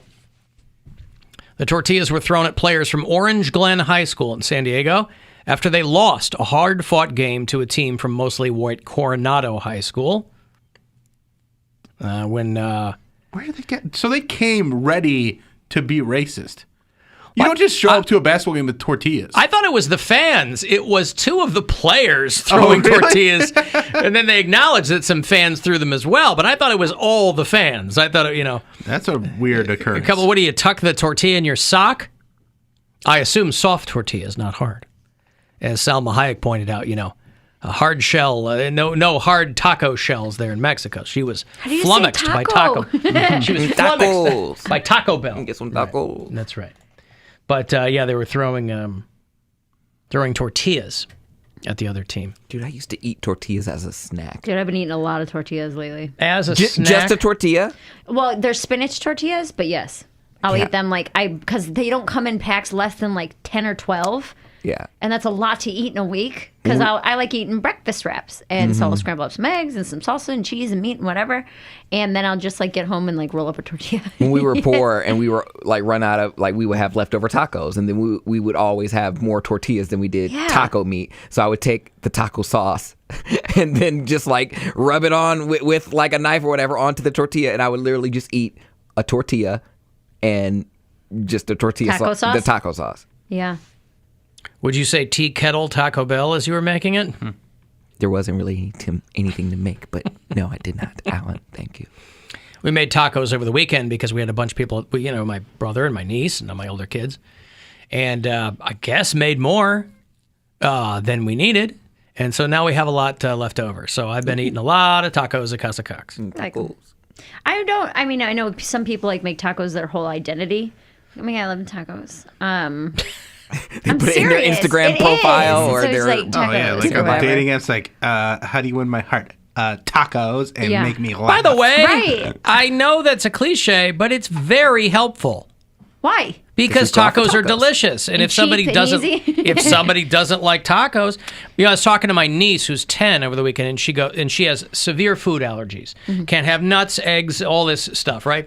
And she's like, "What's a food that you don't like but everybody else loves?" And I said, probably chicken wings or stuff like that. You never even had them. I'm sorry? You've never even had buffalo wings. Of course I have. I thought you said you've never eaten them. Yeah. How do I know I don't like them if I've never had them? I feel like you said that you've never had true buffalo wings. What do you mean true buffalo wings? Chicken wings, yeah, of course I've had chicken orange wings. Sauce. I never said I've never had them. I don't like them. I don't remember that. Okay, I feel like he said he's never had Yeah, no. And my daughter is 5, doesn't like pizza. Has no interest in it whatsoever. Food. Well, you know what I'm saying? Most kids, you can go, woohoo, pizza. She couldn't care less about pizza. Mine is ribs. The food that everybody likes, I cannot stand ribs. They taste good. They seem so labor intensive that... I don't like the cut of meat of ribs. And everyone's like, you haven't had them right. I'll smoke your ribs. You don't. I'm like, dude, I've had so many ribs. I'll smoke your ribs. I've had so many ribs in my life because they're always a food that once a year I'm like, I'll give ribs another shot. Yep. And I try them. I'm like, I do not like ribs. I'm just the taste or just good. It's the meat. The meat on a rib. I don't like the texture. I don't like the flavor. I don't like rib meat. A lot of people serve a fatty rib. And I don't even know if it's that. Mine's Because I've had a lot of different types. I like fatty brisket, so it's not like the fat isn't an issue. I just really, really do not like ribs. How you feel about ribs is how I feel about brats. I don't like my meat having like an exoskeleton. I like that pop. Yeah, when you bite into it, it pops. I love that. I hate it. I think Poundcake has it. different considerations when it comes to that, too. I think he's signaling to potential gentlemen callers that he's not a size queen. That's what that meant. Is that a safe assumption? No. I don't like bratwurst. They're like, okay, please swipe whichever the wrong way swipe way is. Left. Yeah. Please swipe left. I can't ever think of anything like this. You can't think of a food that you don't like that everyone else loves. Like that everybody loves that I. What foods don't you like? Again, like it's not really. There's not a lot, so Yeah. I can't really even think of a food that I go like, ooh, that's disgusting. What's something you would never order? Like that you would never go out of your way to get that item. I don't know. Like I dislike ribs so much that if they were the only thing at a party, I probably wouldn't eat. What if they were the only thing on the planet that were left? Well, then I have to. That's aggravating, but I'll forge my own mushrooms. Kill your cat In a world where all that remains are ribs, Mary Santora wanders the apocalyptic landscape. I don't have one that comes to mind. I can't think of one thing that I'm like, ooh, that's, everybody loves that, but I don't really care about it. And I know, like, what'll happen as soon as the segment's over. You're gonna I'll be think like, of one. there it is. Like, there's obviously something. I just can't think of it right now. Yeah. So I'll just go with lamb chops.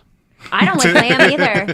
The puppet or the food? Both. Eating the puppet. I'd rather eat the I've puppet. had a lamb chop. I do actually like a lamb chop, though. I don't like lamb. That lamb is like weirdly spicy and too chewy. Gamey, I think, is the word I'm looking for. Gamey. I don't know if it's spicy. It's got a weird, not spicy like hot sauce, like it Weirdly tastes flavored? flavored. I guess It's a little I don't, chewy. I don't It's like a little, it. Yeah. And it comes. You're supposed to cook it, not cook it over medium rare, and it's just so chewy. I do not like lamb. Oh, you get a little bit of mint jelly, and it's so. Oh, come on. What about ribs with mint jelly? No. Oh, what about ribs? with It's lamb interesting jelly? because you don't like ribs, but you love what's the Brisket? no, not brisket, but the ones that you'll get. What is it? It's like another kind of rib. No. There's pork? Short ribs? Not short ribs. Short ribs is pot roast, Right, but you love that. but that's not ribs. But it's Short ribs part of a is, rib? No. Short ribs is beef. It's a big piece of beef. Short ribs are basically expensive pot roast. That's all that is. I thought short ribs were like when they take the center out of the rib, the long rib is the short rib. What? Or the other.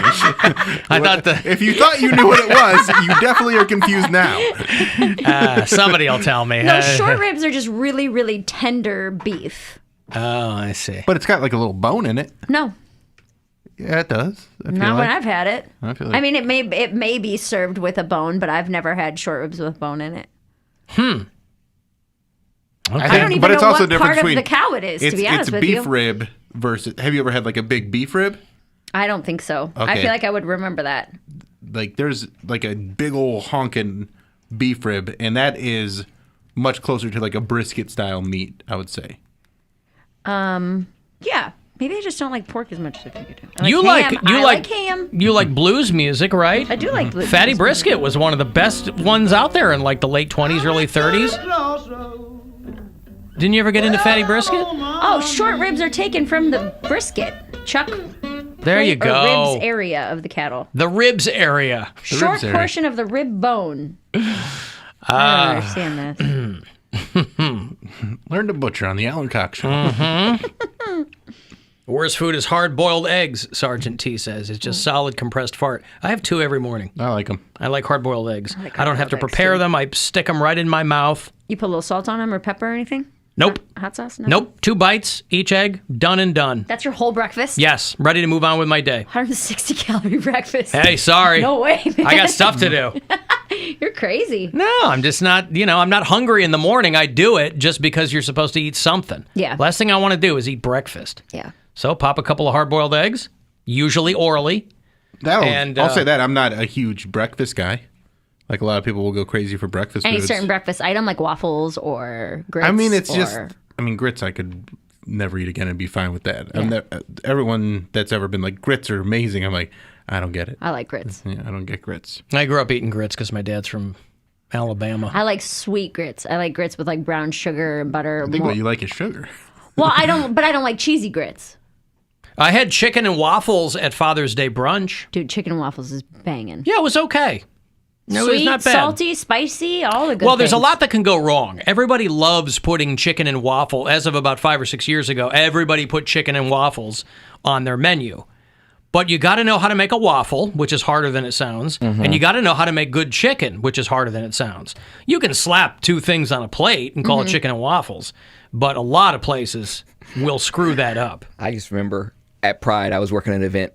I think it was probably for free. And one of the gift cards that I got was to Lago downtown, and they had chicken and waffles on their menu. So after Pride, after I hosted the event, I maxed out my gift card and got chicken and waffles and headed up to my hotel room. Oh, yeah. And I was so drunk, and I just sprawled out on the bed and just smashed on chicken and waffles. I could not wait till the event was over. I was like, I love Pride, but I love chicken and waffles more. I love chicken and waffles more than Pride Week.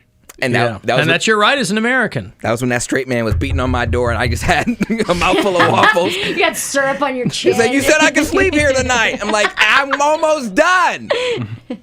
I'm eating my goddamn chicken and waffles in here. Get out of here. Come back. There are just some things I like. Not that I don't love this job, but there are sometimes. Go ahead. No, you go ahead. There's just sometimes I just can't wait to get home and eat. Right. Not a huge fan of sloppy joes either. I love sloppy Get joes. I like sloppy josephs. I'll eat those with like elbow length difference? white gloves. I just feel a little fancy when I eat them. Okay. Yeah. It's where you eat them, in your tux, in the formal dining area. Yes. Top and tails is how I like to do it. Like one sloppy joe and I'm okay. I don't need, some people eat like 3 or 4 sloppy joes. And I don't know. I could do without them. But I do, when I do eat a sloppy joe, got to put potato chips on the sloppy joe.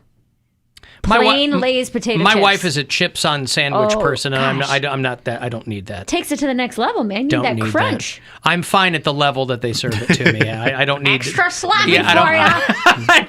I don't need the next You're scaring level. us, lady. Yeah.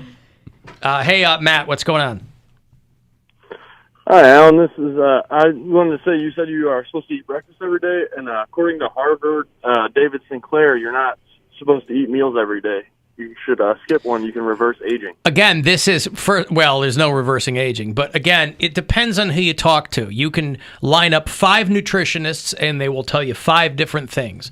All I know is I don't feel any different from when I eat breakfast to when I don't eat breakfast. I don't have any variation in my energy levels. You don't feel hungrier? Nope. So to me, I mean, sometimes I'll make like a cachava smoothie or something in the morning, a banana and some blueberries there or whatever. But if I gotta go, I grab 2 hard-boiled eggs and I eat them, and I'm out the door. But otherwise, people are like, I get overnight oats and then I cook some eggs. And I'm like, I get what you're trying to do. I mean, if you're looking at your macros or whatever, but I'm not that guy. Yeah. I'm eating the least I can eat so that I don't pass out or die. Overnight oats are so goopy. Well, some people swear by them, but, Matt is a guy who's, So skip it. Skip it, yeah. And that probably works for him. But if you said you don't feel any different when you don't eat them, why not just not eat them?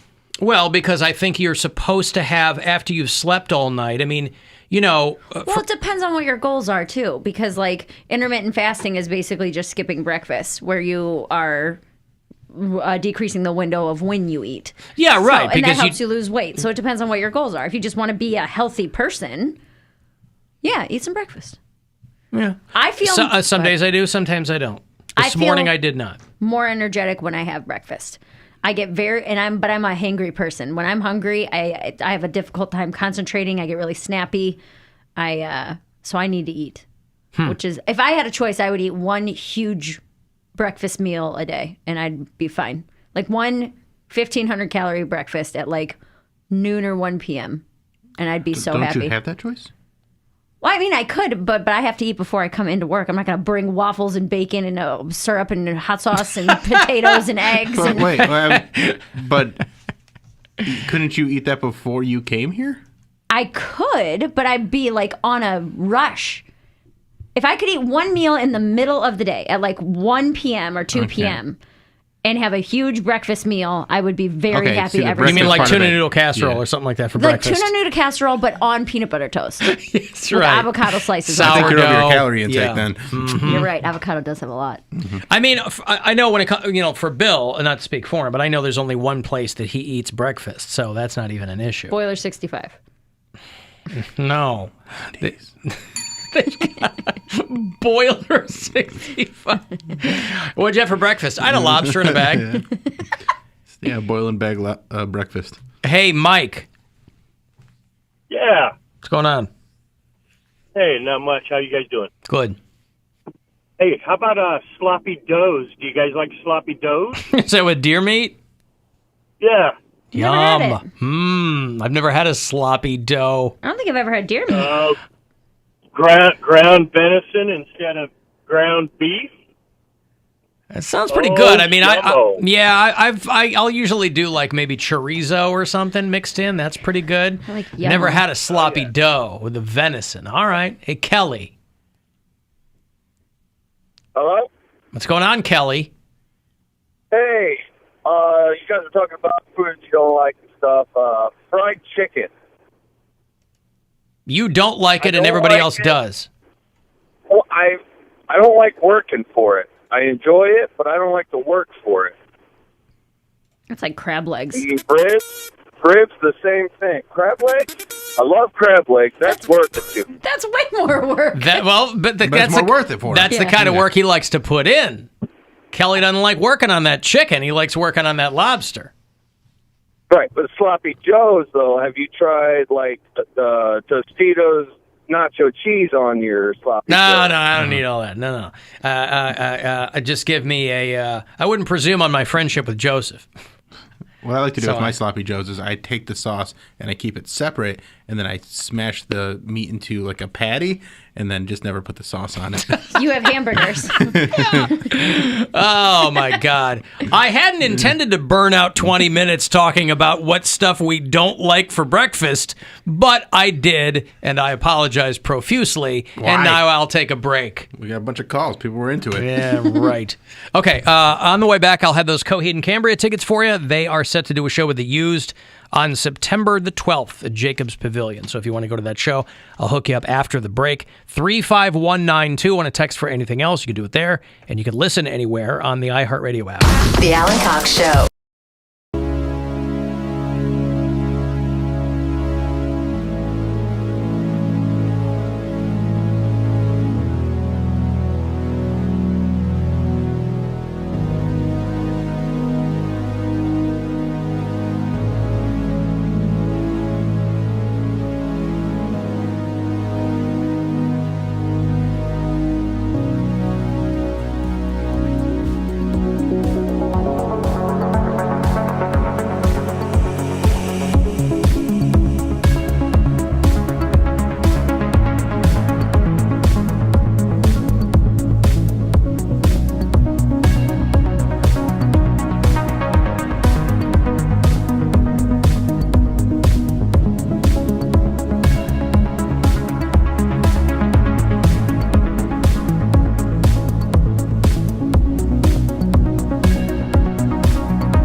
who are back on the road and co-headlining with The Used at Jacobs Pavilion in Nautica, Sunday, September 12th. Part of the Minuteman concert series. Special guest, Meet Me at the Altar. Tickets, details, whatever else you need on the show, you can go to livenation.com. Be caller 10 right now, and this pair of tickets is yours. So good luck, Coheed and The Used at Nautica in September. Caller 10, 216-578-1007 or 800-348-1007. The crown jewel in iHeartRadio's studded gimp mask. The Alan Cox Show. On 100.7 WMMS.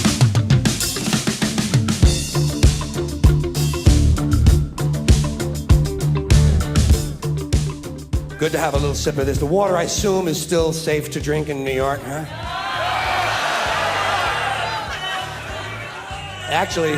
Actually, I gotta be fair with you. I'm only setting you up a little bit. It's just not a trick question, but it's just a setup because I don't really care about the water, to tell you the truth. I just love to hear the answer to that question. I ask that question everywhere I go. Everywhere I go, I say, how's the water? Haven't gotten a positive answer yet. Not one. Last year I was in 40 states, 100 cities.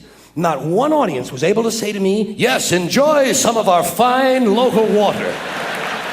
It is pure and it is good. Of course, I know a lot of people don't talk that way anymore, but nobody trusts the local water supply. Nobody. And that amuses me. I like that. And the thing I like about it the most is it means the system is beginning to collapse and everything is slowly breaking down. You know, things don't change that much. There's George Carlin from 30 years ago talking about the system beginning to collapse. And of course, the system continues to collapse. But George Carlin died 13 years ago today. He died the day before my birthday. For my birthday, my wife had purchased for me 2 tickets to see George Carlin. He was coming to do, closest he was coming to Chicago was Merrillville, Indiana. It was a big venue that a lot of people played when they came through. They would just not deviate that far from the highway. Merrillville, Indiana, about an hour southeast of downtown Chicago. And George Carlin was going to play there that October. And he never made that show because he died on June the 22nd. I wonder if I was in Wisecrackers where I would perform, which would was in a hotel that they turned into. It was where they had their breakfast buffet, but then at night it became a comedy club. Yeah, you think that's where George Carlin was performing? I don't know that he was playing Wisecrackers in Merrillville, Indiana. No, he was at like the God, what was the big venue there called? I forget what it was. It was Holiday Inn Ballroom C. It was no. I think Wisecrackers is still there, by the way. No, it's not. Well, was there 2? There was one in Indianapolis. There's one in Merrillville. No, that's Crackers. Oh. Crackers with a Z. Yeah. No, it's just an S. Oh, just an S? Charlie Chaplin is their mascot. Because I'm pretty sure it's just free intellectual property at that point.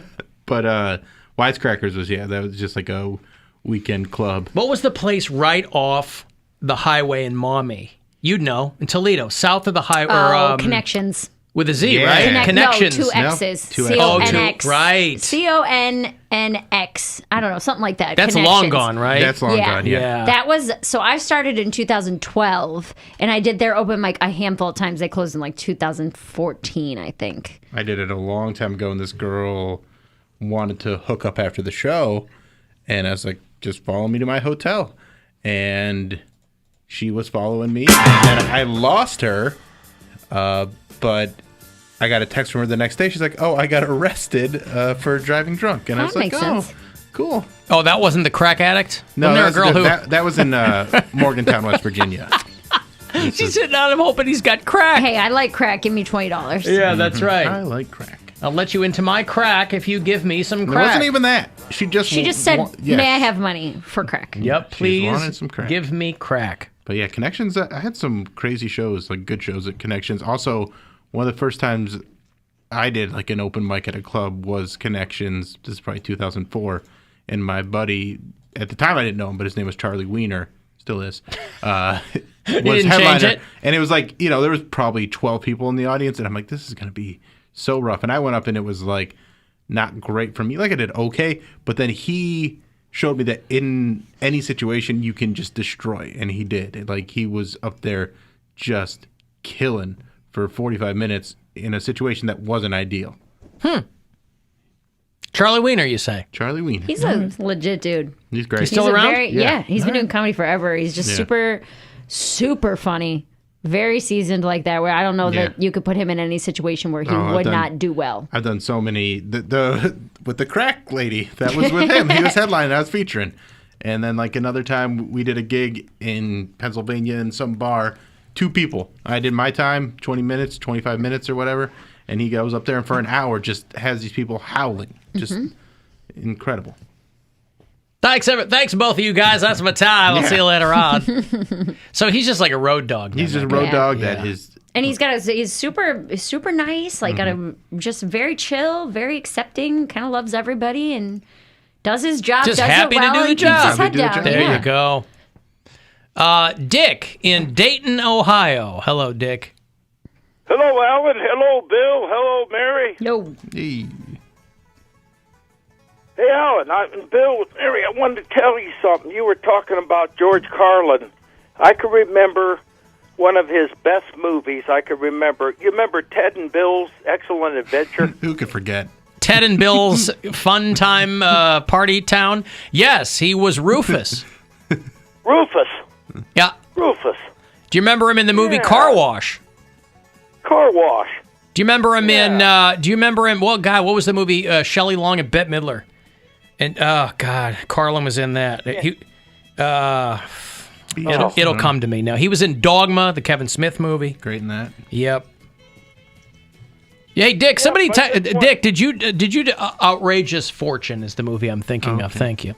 I'm being told that Dick just got off the phone with WTAM where he was talking about lumber prices. Yeah. How did that go?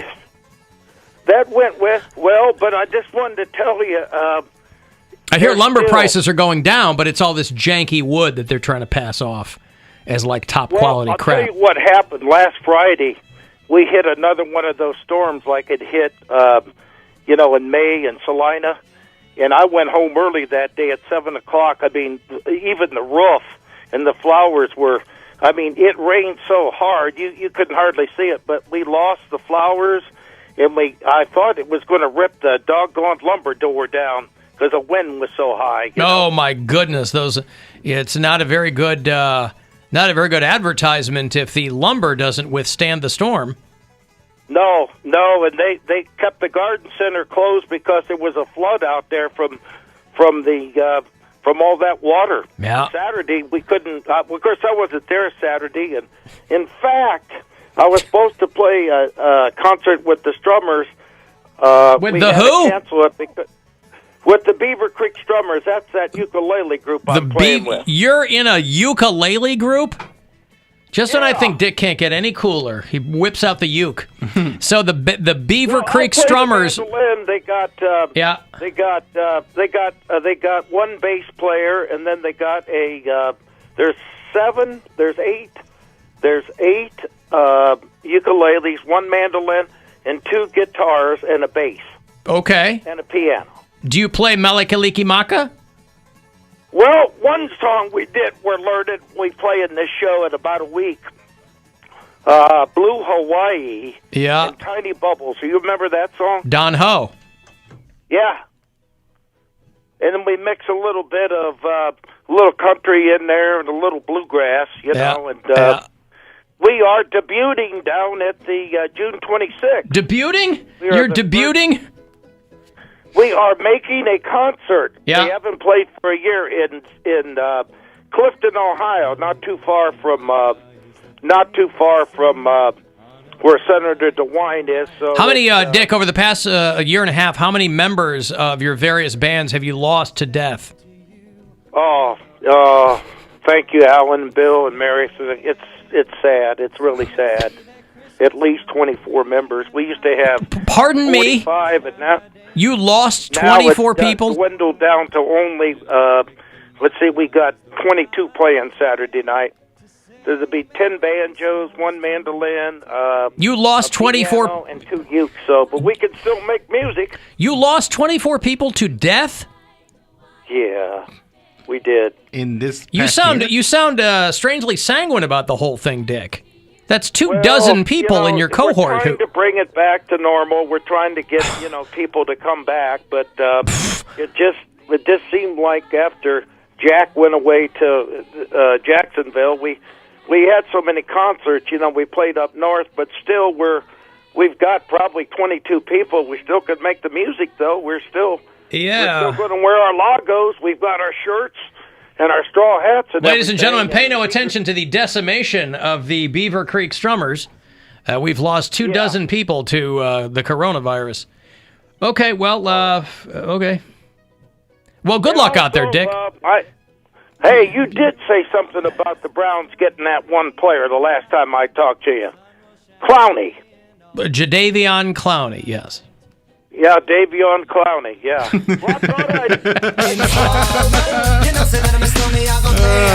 Thank you, Dick. I gotta move on. Licky, boom, doom, down. So he must tailor, insofar as Dick tailors anything, he must tailor a call to TAM.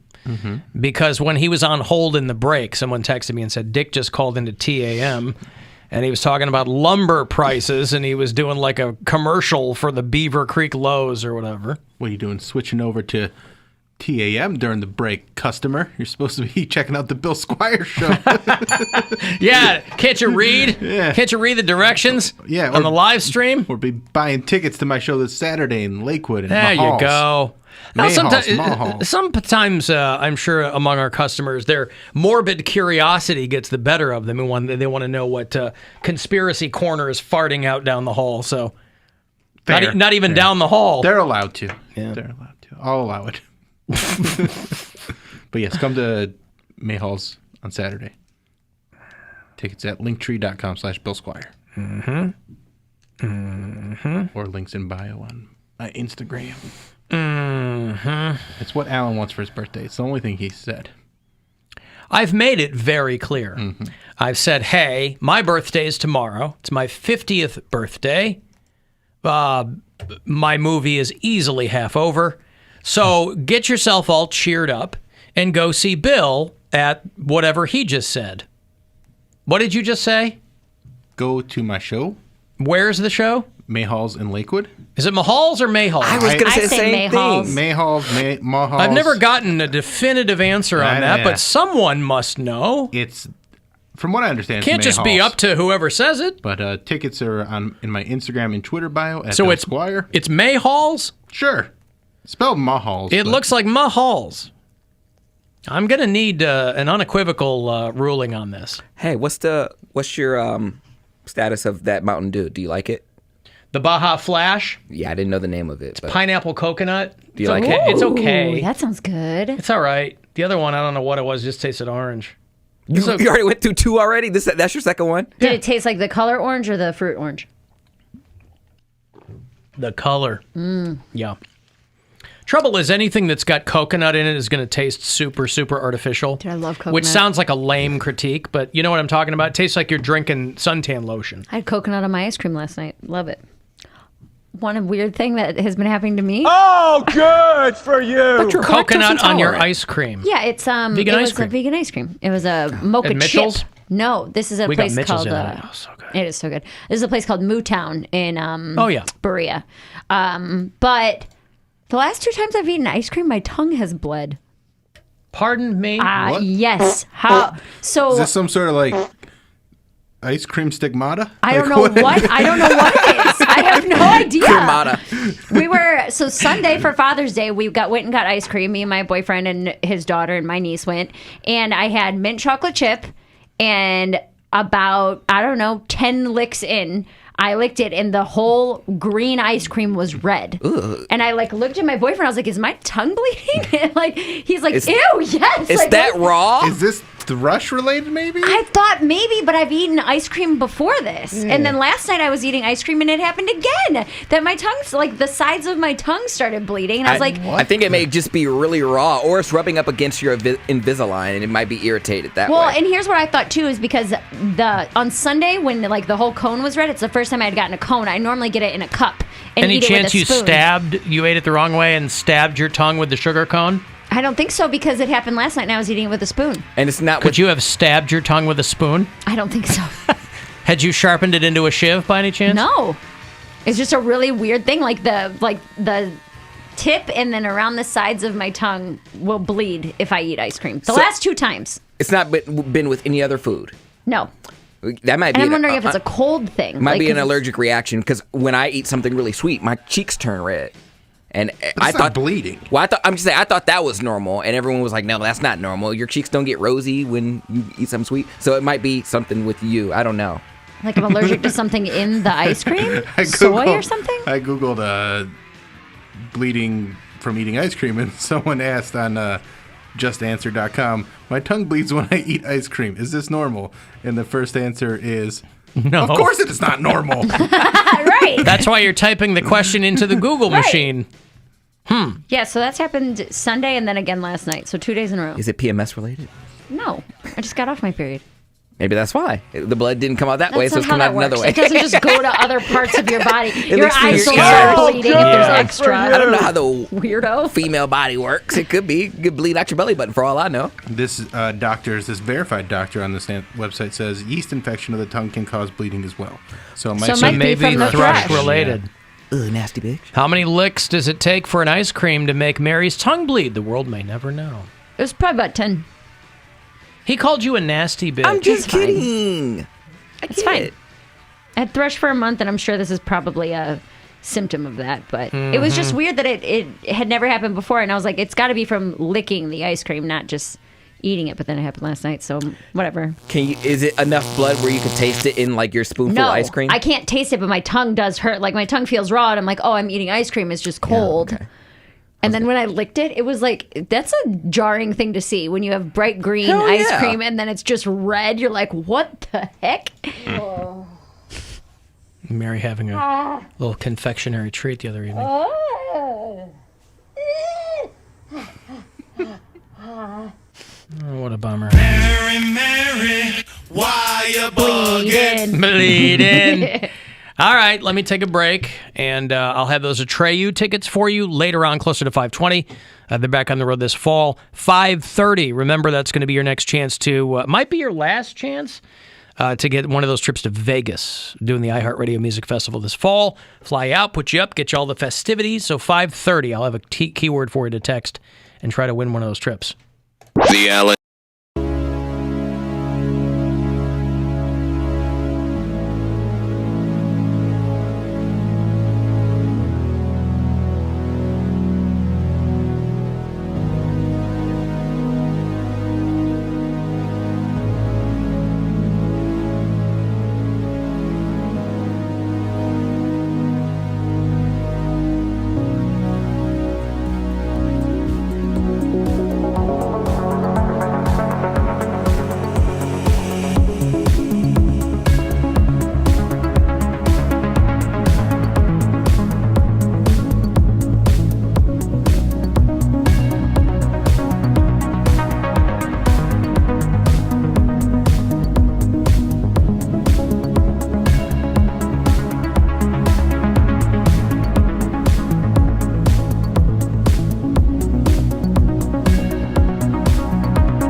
137 messages, all of which are marked urgent.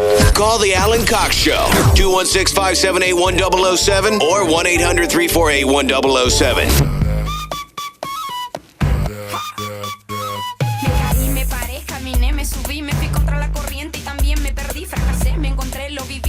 Cuando te pega fuerte más profundo es el beat, sí. Sigo bailando y escribiendo mis letras. Sigo cantando con las puertas abiertas. Atravesando por Alan, could you ask Poundcake if he's ever been to Freedom Valley Campground? I just realized it's a campground for gay dudes. I have not, but I've heard. Haven't we talked about this? Yeah. I think you have, but out in Greenwich. It is off air though. We were just making plans. Yeah. Bill wanted to give me my birthday present early.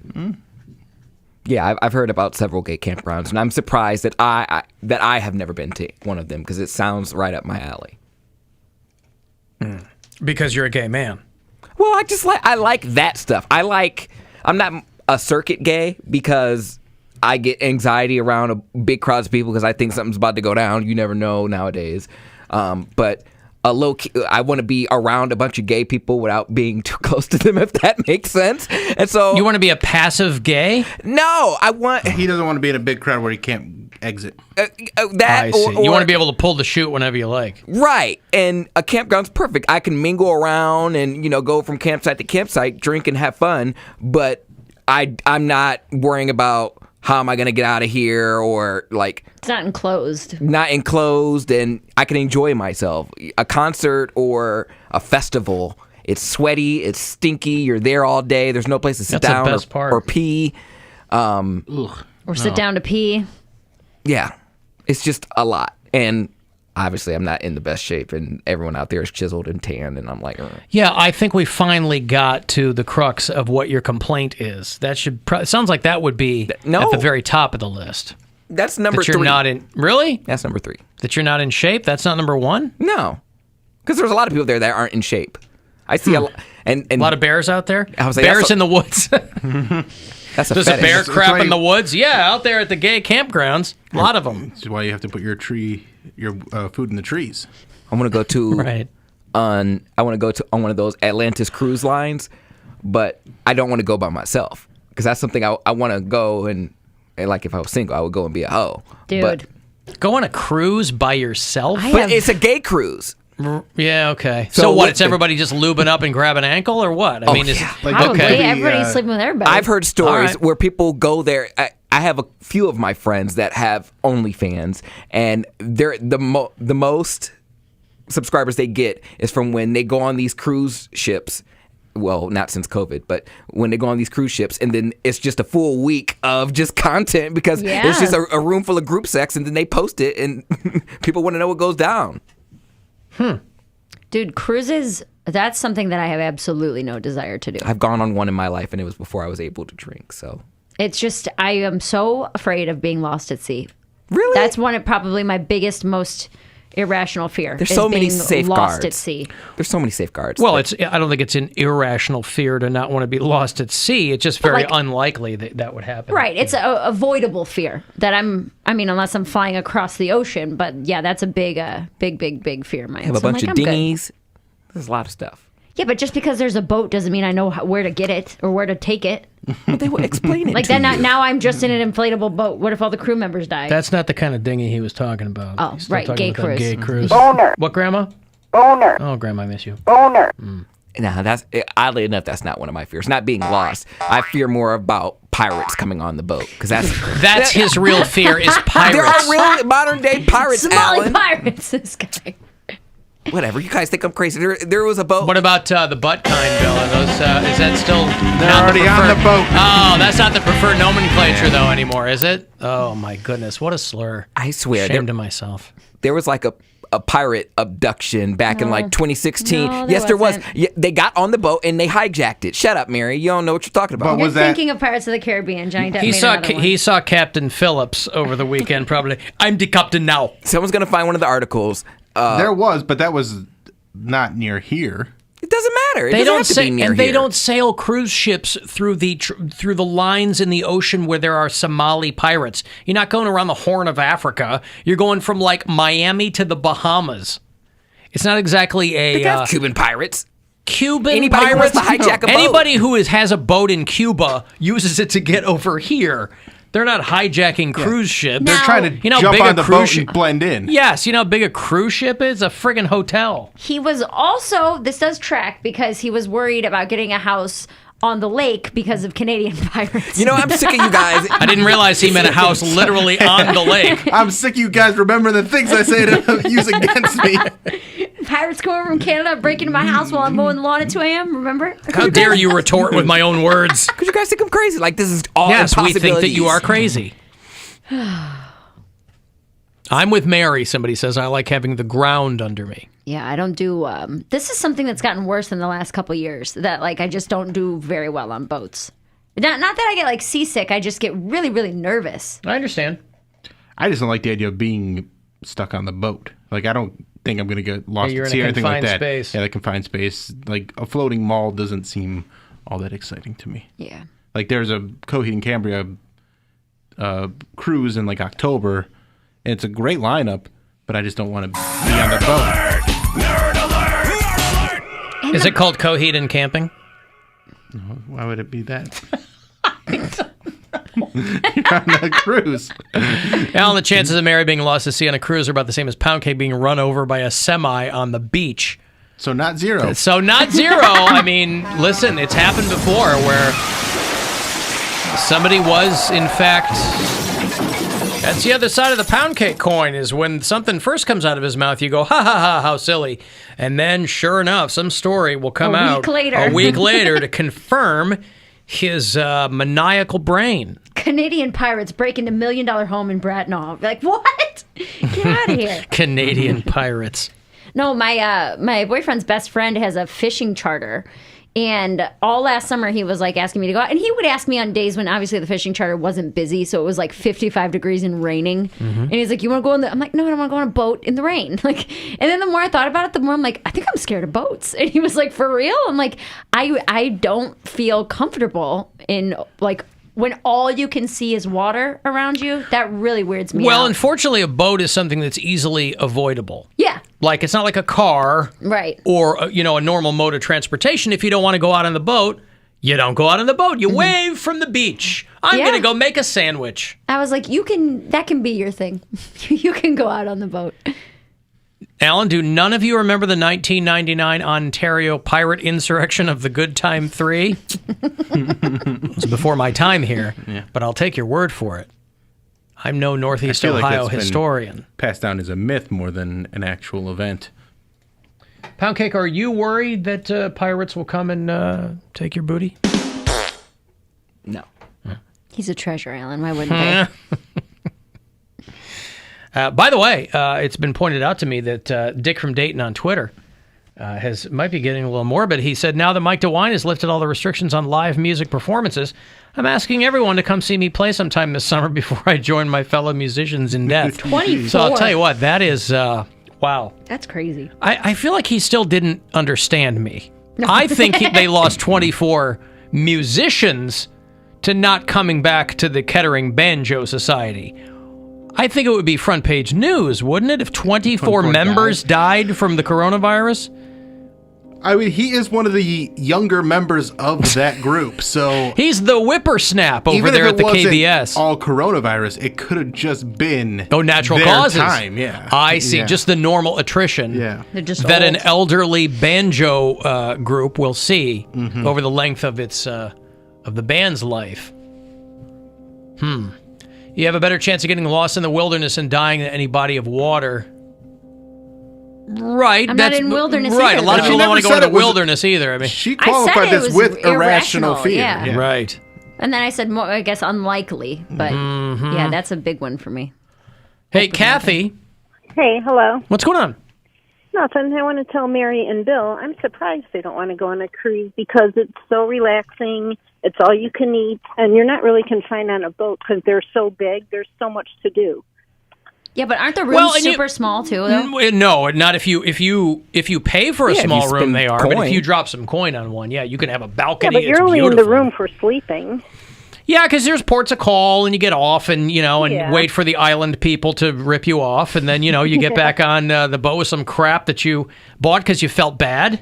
Yeah. But we've gone on 3 cruises for promotional purposes. We've never paid for a cruise. 3 was plenty. I think 2 was plenty, but the third one we were like, all right, we'll go again. But 3 was plenty. If you go on the longer ones, you might like that more because there is more to do, and they do make some good stops. Now, Kathy, are you a cruiser? No, I've only been on 2, but I loved them.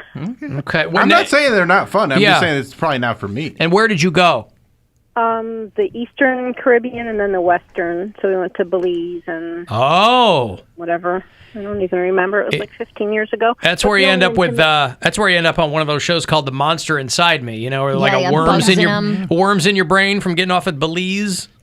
Seriously. The only intimidating thing, though, Mary, is at nighttime when you're in the back of the boat and you're looking over the boat. All you see is the darkness. You can't see anything. Yeah, dude, that's terrifying. Yeah, it's really scary. You're just like you're just like in the darkness. Were you, Kathy, were you with like a husband or a lover or something like that? No, she was, but they didn't return. Of us girls went. A bunch of you girls went. Did anyone find love on the cruise? No. Nobody? Not at all. A bunch of single gals on a cruise ship to No, Belize. it was my mom and my friend's mom. Oh, I see. So they were like, you had to check in every half hour with mom. Yeah, they had fun. All right. Thank you, Kathy. Okay, thank you. There you go. Thank you, Kathy. She was on a cruise with her mom, her mom's friends. You are really desperate for a vacation when your mom goes, I'm going to go on a cruise with some of my Red Hat girls. You want to go? I'll pay for it. And you go, oh, Christ. Yeah, okay. Free cruise. Yeah. Listen, my father-in-law used to work for like big brokerage houses and stuff. He's a financial analyst. And so my wife tells me about all these trips they went on. They were business trips for him, but it was families. Yeah. So they would be on these cruises. She went on a bunch of them when she was a kid. And she was like, my parents would basically go, see you at dinner. Yeah. Because she goes, you can't go anywhere. And they have a bunch of stuff for kids. I guess that's true. So, Where yeah, are we'd you be gonna- running around all day doing stuff and then showing up at dinner. And And you even know. if someone did kidnap you, they can't take you anywhere. They can throw you overboard. I guess. I'm nervous. I'm too nervous for that. I couldn't let my boyfriend's like that. Kid run around like that. I mean, everybody goes, Well, well, it depends was on a what different age. time. Yeah. And I'm like, well, but human nature isn't any different. But I would not feel good about having my kid running around a boat I guess. while I'm off doing other stuff. My family's always been like that, though. Remember the argument we got into when I was like, yeah, I'd let a 7-year-old watch a 4-year-old while I went to the grocery Man, I store. literally just saw a story about. It's awful, yeah. Like a 6-year-old that was watching 2 younger siblings, and like a 1-year-old died. Oh, wow. He got caught between the bed and the wall. Yeah. And nobody knew and suffocated this little 1-year-old. no. Yeah, it's terrible. So the moral of the story is pull your bed out from the wall. Yeah, be an adult. Before you have a kindergartner watching a toddler.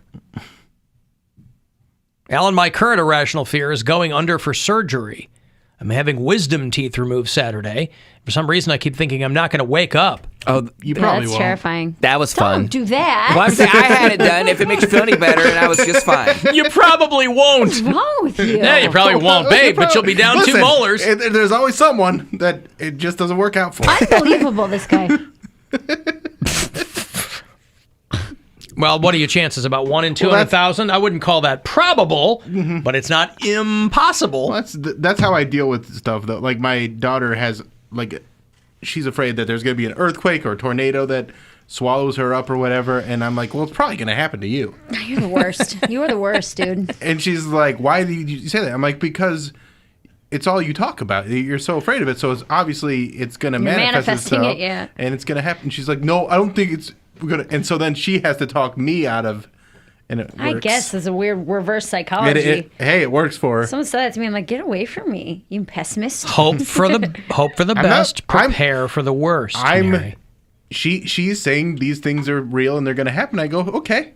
She's saying they're going to happen, or she's afraid of them happening. She's afraid of them happening, and So I'm it's saying, not the same thing. right? But then I go, well, it'll probably happen to you then. You are. And then she has to confront her fear rather than just like she has to rationalize it to me. I guess. And if it works, it works. It works. Would Mary go on a river cruise? Did you go on a river cruise? Well, she's gone on the. You've been on the like a paddleboat thing where you gamble and there was one boater as long hats. as you can see land, you're okay. Yes, it's when I start to get too far away that I get a little panicky, and I'm like, oh no, dude. What if it's a really wide river? Do you want to How switch wide? seats so you can see the land? No, I'm okay. This is ground under my feet. I'm okay with that. Well, I there's just get a ground little under your- weird about it. Like there's floor under your feet when you're on a boat. Yes, but there's nothing under the boat. Well, there's water under the But boat. that's nothing. David It's just Byrne an said it abyss. best. There's water at the bottom of the ocean. It's an abyss. Under the water, carry the water. Sharks. Sharks. Those Lake Erie in a sharks. river. River sharks. And look out for the Lake Erie Great White. But didn't we get into this? Like there are like There's freshwater sharks. freshwater Yes. sharks. Not up here, but whatever. That's why we're trying to ruin the water so it's not so fresh for them anymore. Trying to make it stale water Well, so they can't drink it anymore. yeah, I'd be fine on a riverboat gambling tour. You know, if that dude dies under surgery, you'll never know it. I mean, that is glass half full That's there, true. you know. You'll never know it. I thought about that. Good way to go. So when I had my procedure done a couple weeks ago, and I had that really strong reaction to the numbing agent, to the lidocaine, I was like, if I weren't awake for this, do they numb you if you're put under or no? I don't think so. No, I don't know. Okay, then never mind. It's one because or the other. Numbing is a local anesthetic. If you Okay. get general anesthesia, you're under. Okay, then never mind. Because I was like, And what then if- when that wears off, you're like, oh my God. I Yeah. love that. Yeah. Well, I was like, if they put me under and I had this reaction, could I have overdosed and they would have killed me? But I guess you wouldn't do both, so that's never mind. Alan, if Mary had thrush, a symptom to many antibiotics will cause a yeast infection, hence the bleeding of the tongue. I don't have any antibiotics. I had thrush once from a stint in the hospital. Long story short, I ended up all yeasty, and the skin on my penis peeled off from the antibiotics. I'm not on antibiotics. But Did the that's skin super from your gross. penis peel off? The whole penis peeled off. Ladies and gentlemen, we are experiencing technical difficulties. You know how Please you hold stand bananas? That's my Oh, penis. oh God! There goes your white boy summer. Peels off.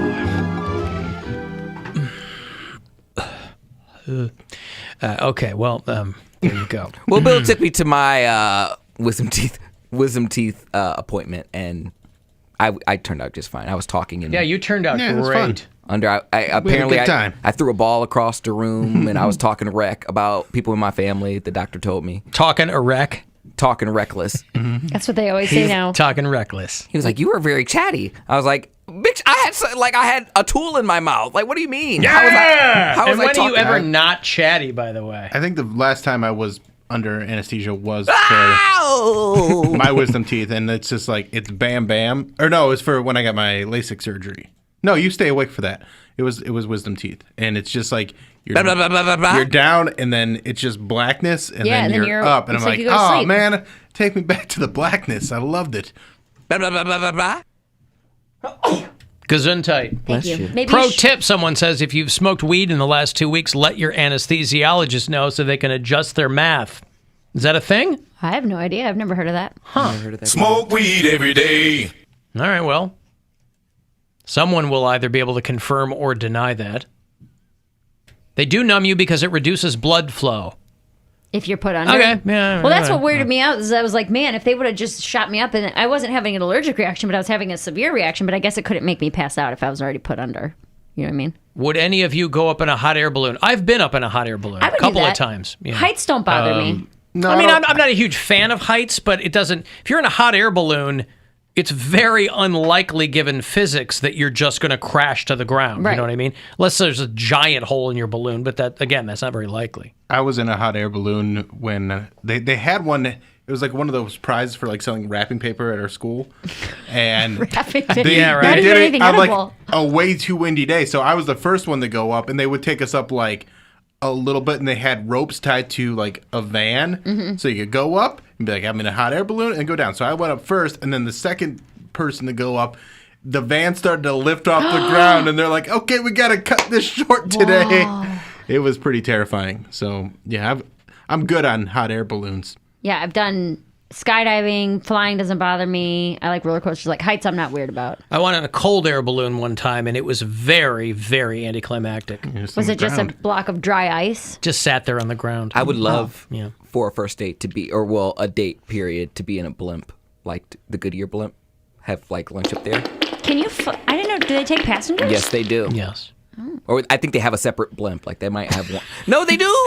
No, it just sounded funny. I think they have a separate blimp For guests. Yeah. It's a guest blimp. For commoners. Hey, which blimp can I rent? Hello, blimp rental. I think that's romantic though. Like A blimp? Yes. You're gonna go out on a date and be like, here's your blimpies, and you're like, I want a blimp, not blimpies. Where'd you even find a blimpies? I just know of one in the airport. That was the only time I ever got one. Pathé News cameraman William Deek, and you're about to see the pictures he got when the ship exploded. Those aboard leaping for life from a flaming inferno. The actual crash of the Hindenburg. An airship destroyed in less than half a minute.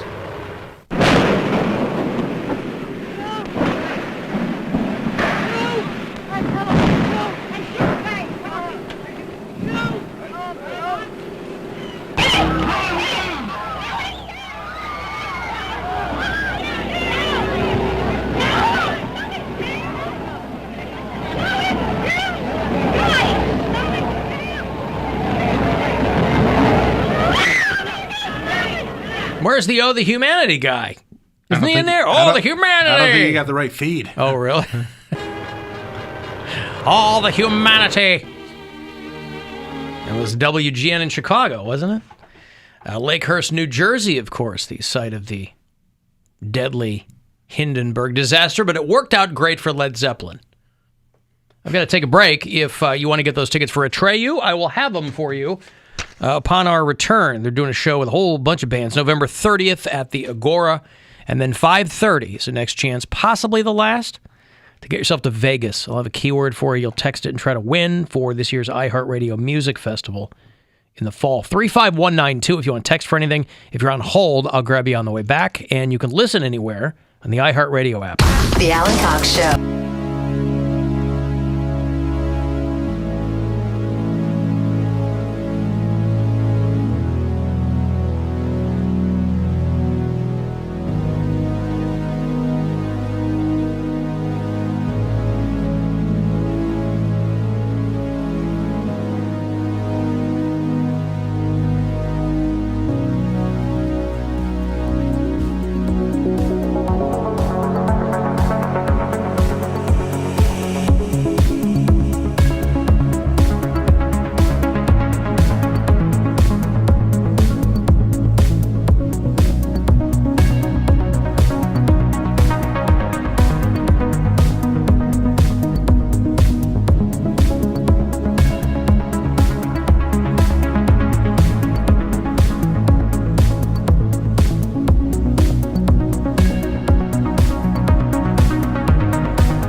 breakfast station.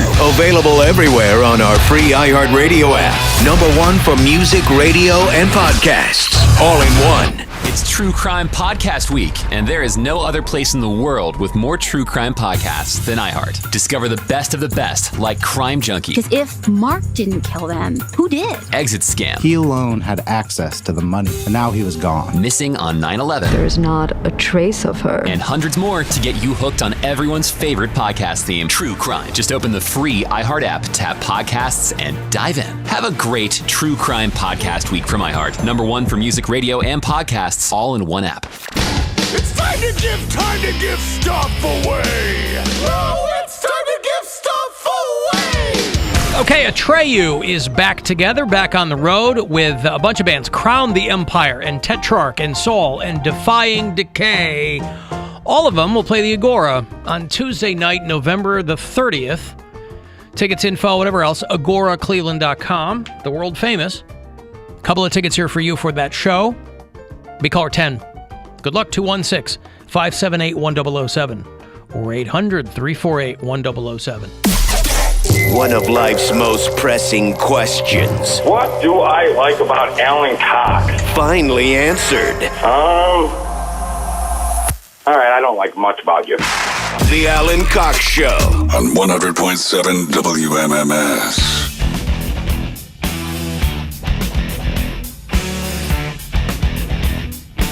35192 if you want to text me. Another chance for you to text and get one of these trips to Vegas is about 6 minutes away, 5:30. Another keyword, another shot for you to go to Las Vegas for this year's iHeartRadio Music Festival, back in person, in full bloom out there with Journey and Coldplay and who else? Journey and Cheap Trick and Weezer and a whole lot of bands are going to be there. So we fly out, put you up, get you all the festivities. So a couple of minutes away from that next keyword for you to win. Hey, C, what's going on? Hi, Alan. I wanted to clear something up about the weed and anesthetic thing. Yeah. So a few years back, my mom got a hysterectomy, and before, because she had endometriosis, she was using weed to kind of help with the pain beforehand. Mm-hmm. And she didn't tell her doctor. She didn't wake up during surgery, but she felt that afterwards that the anesthetics they were giving her were like not working almost at all. So I think it kind of affects the pain level, at least to some degree. Okay. Well, yeah, that's what some people are saying, is that it's, if that's in your system, it's going to throw something off, right? Absolutely. Yeah. But your mom came out of everything okay, and Yeah, she came out of it great. I got her one of those, those like pillow plushy body parts. I got her one of those uterus ones because I figured she needed another one. yeah. And a uterus I pillow. thought that was pretty funny. Yeah. All right. Well, good. Thank you, C. Absolutely. Have a good day, guys. All right. Thank you. You too. Alan Cox Show After Hours line. You want to leave us a message there? You always can. 216-986-8903. Yeah, I'm listening to yesterday's show and talking about Ace Ventura 3. And you should have him doing like a dark investigation. He should investigate the gentleman who ripped off a bird's head and taped it back on and sold it to a little blind boy, which was Lloyd Christmas from Dumb and Dumber. I think a funny crossover would be great. Thank you. That is a great idea. Ace Ventura, Pet Coroner, we were talking about yesterday, that should be the new sequel. That I don't know if I was misremembering. I thought for sure somebody had gotten Jim Carrey to at least orally agree to do another Ace Ventura sequel, and we got off on a tangent about he could investigate pet deaths, whether or not an animal had been punched to death or not. But if you remember Dumb and Dumber, the little blind boy is given a bird that's dead, and he thinks it's sleep or something. Or His head is taped on. Pretty bird, yeah. And that Ace Ventura should cross over into that world, or just kind of a combination of the two universes, and investigate that situation. I like that a lot. I don't know how that would work out. I'll leave that for the scribes, who are more accomplished than I at that. I don't know. Billy in 4C's gonna get some revenge. Pretty bird. Yeah. Pretty bird. This time it's personal. Mike hit me up on Twitter, and he said, looks like they ran out of batteries. It was a story about dead birds showing up all across Ohio. Oh, this happens from time to time. The DNR, Department of Natural Resources, says that they've gotten a lot of calls about dead birds being found all over Ohio. Wasn't this happening I want to say 8 or 9 years ago? There was flocks of birds dying in Alabama or something. Yeah, I think that they usually chalk it up to climate change or changes in migratory patterns that jam them up, or I don't know why. Comber of ODNR's Division of Wildlife saying the combination of symptoms in these sick birds are something he's never seen before. Neck bends or floppy neck, not clear in the eyes, which is conjunctivitis, kind of a blindness, that kind of thing. We're assuming that it's probably viral, but we don't know that for a fact. Yeah, Comber says that while they don't know the exact cause of the sickness of the birds, he says he's quite hopeful they'll have an answer soon. In the meantime, he recommends that if you have a bird feeder, you should probably take it down or at least clean it out to help limit the potential spread of this unknown disease. So think about this. All of these birds are faking being sick. Birds aren't real. They're all drones. And so all of these birds are faking some kind of weird condition so that they can come across as being affected by some viral situation. So the lenses in their camera eyes have to be gummed up somehow so that it mimics conjunctivitis. They're flopping over on their side because whatever the... they have the floppy neck? Yep, whatever their equilibrium... Oh, floppy neck. Floppy neck, Tennessee. Right now, there's no treatment available for the sick birds. Right. The treatment is putting new batteries in them. Right. When also, I mean, who's going to pay for it? Bird healthcare? We're going to get universal bird healthcare before we get it for humans in America? I bet way, way, way down in it, in very small font, if you were to read every single line of the infrastructure bill that's being voted on as we speak, I bet there's infrastructure money in there for birds, for the bird drones. Bird chargers, yeah. The most common birds being reported with the disease are crows, blue jays, grackles, European starlings, and some mourning doves. What do you mean, they're all machines. They're all robots. Well... They're not real, right? Okay, I guess. I mean, isn't that what we've come to expect? Yeah. Is when you're looking over here, the robots are over doing something else. So that you're not paying attention. So that you're being distracted. Hello, Earth Boy. It's me, Short Circuit. Just go away. Beep bop boop. Beep bop boop. Yeah. Well, speaking that bird language. We got to be concerned because if they're really drones, the virus could jump to our computers.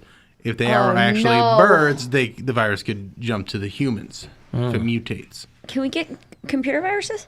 Can humans contract computer viruses? Depends on if you're still using a floppy disk, Mary. Mm-hmm. I'm being told that a lot of those birds are dying from something called chirpies. What? That can't be right.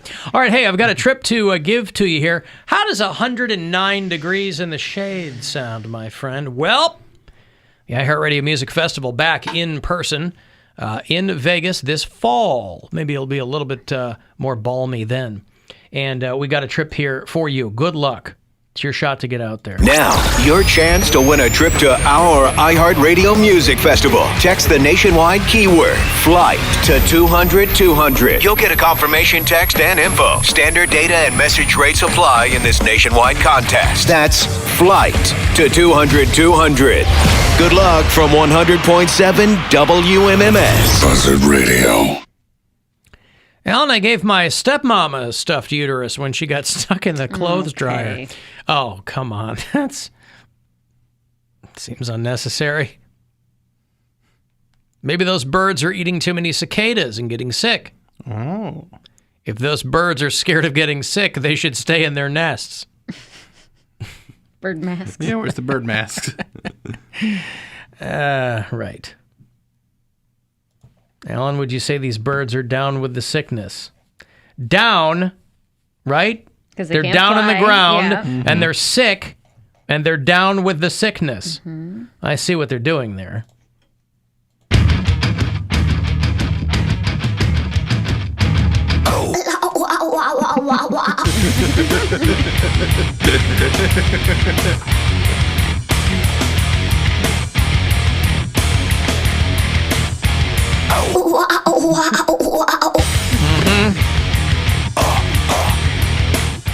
Will is number 5 on our Latino list. He said, I don't know why I remember this, in the 90s, the Ace Ventura cartoon and the Mask cartoon had a crossover episode. Oh, wow.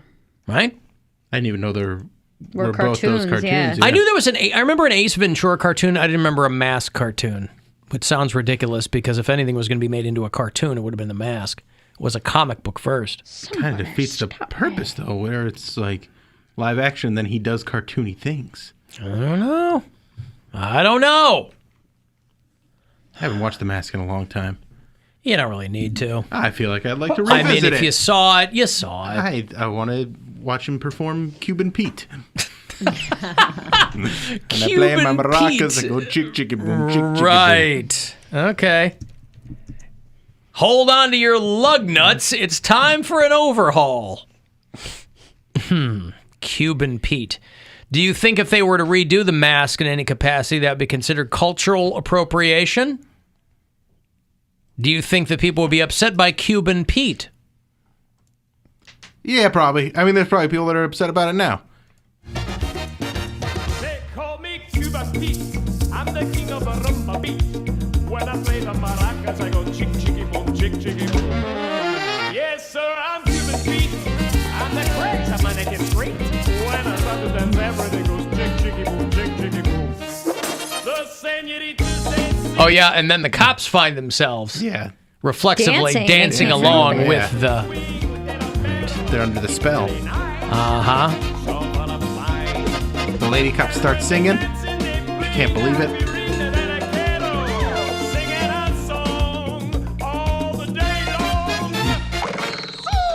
All right. I also love that in that movie, the Hoppin' nightclub that they go to is big band themed. Like it's like an old timey nightclub. It's classy, Bill. It is classy, and I love it. But like, you never actually got to go to a place like that, like unless you were around in like the the 40s. Well, you didn't. Yeah. You didn't have the connections to get into a place. hold on to your lug nuts. It's time for an overhaul.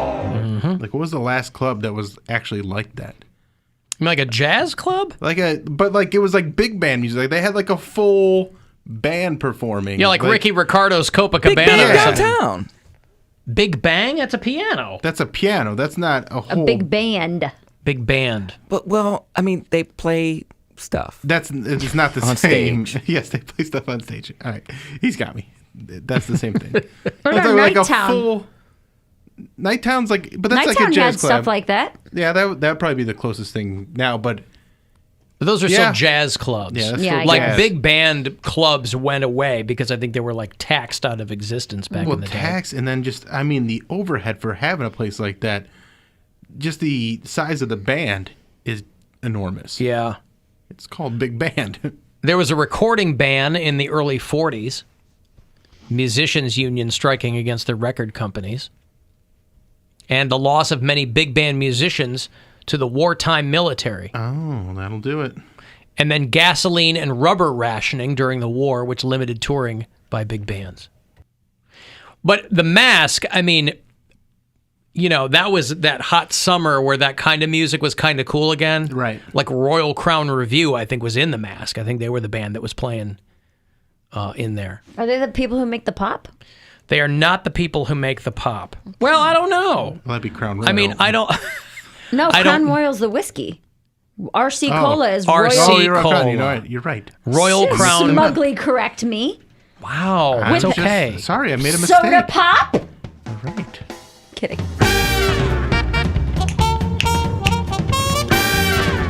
This kind of predated ska, I think, by people who got sick of big band music got into ska all of a sudden. It was like swing music. Swing Kids came out around the same time, so there was a real swing thing happening. There was a lot of jumping and jiving and wailing going on. Summer 43, the man's gunning for me. Blue and white me war tonight. Big bad voodoo daddy. See, damn my pride and all the cats have been down east side. Tonight there's no place to hide. So I kick it.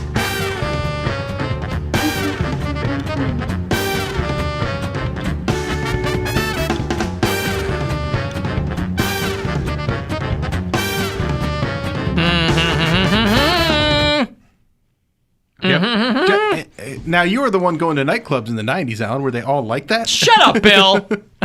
You are so young. Dun, dun, We dun, were. dun, dun, dun. Yeah, we weren't going to those kind of clubs. I just want to impart your experiences Wisdom, to us younger if you will. folks. If you guys will gather around my knee, the hem of my slacks, gather around and I'll tell you about the early 90s. It was a time of grunge and knee-high socks.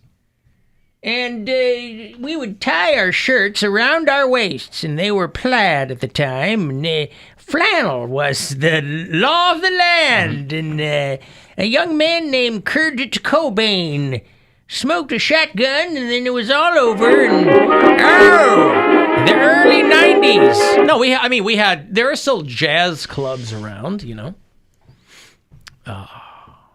but. I didn't go to big band because it was nightclubs, you know what I mean? Exactly. Yeah. Come on, man. Brian Setzer Orchestra. Doing some old Stray Cats tracks. Brian Setzer, the guy that you can't help but assume is British. But he's not. Made the most of having a lisp. Who cares? He can sling a mean guitar, right? $100 for anybody who can name me the other two guys in the Stray Cats. I didn't think so. Trent Reznor. Joe Lennon. Rockabilly cats with the pumps real high, wearing black draped coats, all real gone guys. Skinheads with the roll-up jeans, looking real tough and mighty mean. There's a rumble in Brighton tonight. Ringside seats for the neighborhood fight. There ain't a damn thing that the cops can do. There's a rumble in Brighton tonight.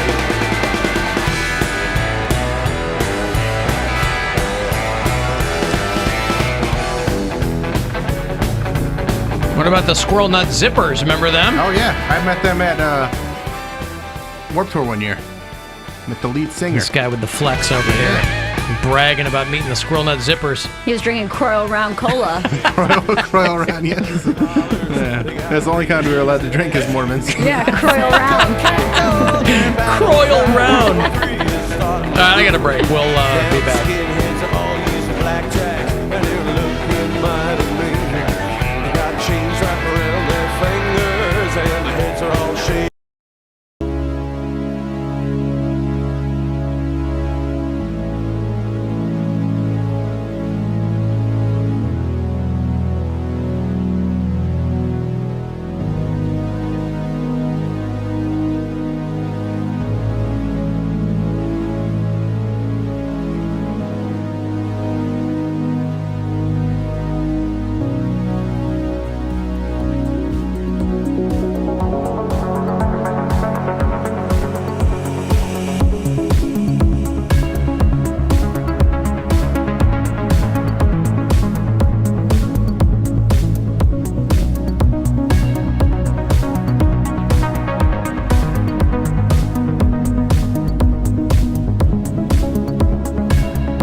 816-578-1007. You want to get a hold of us live, 800-348-1007.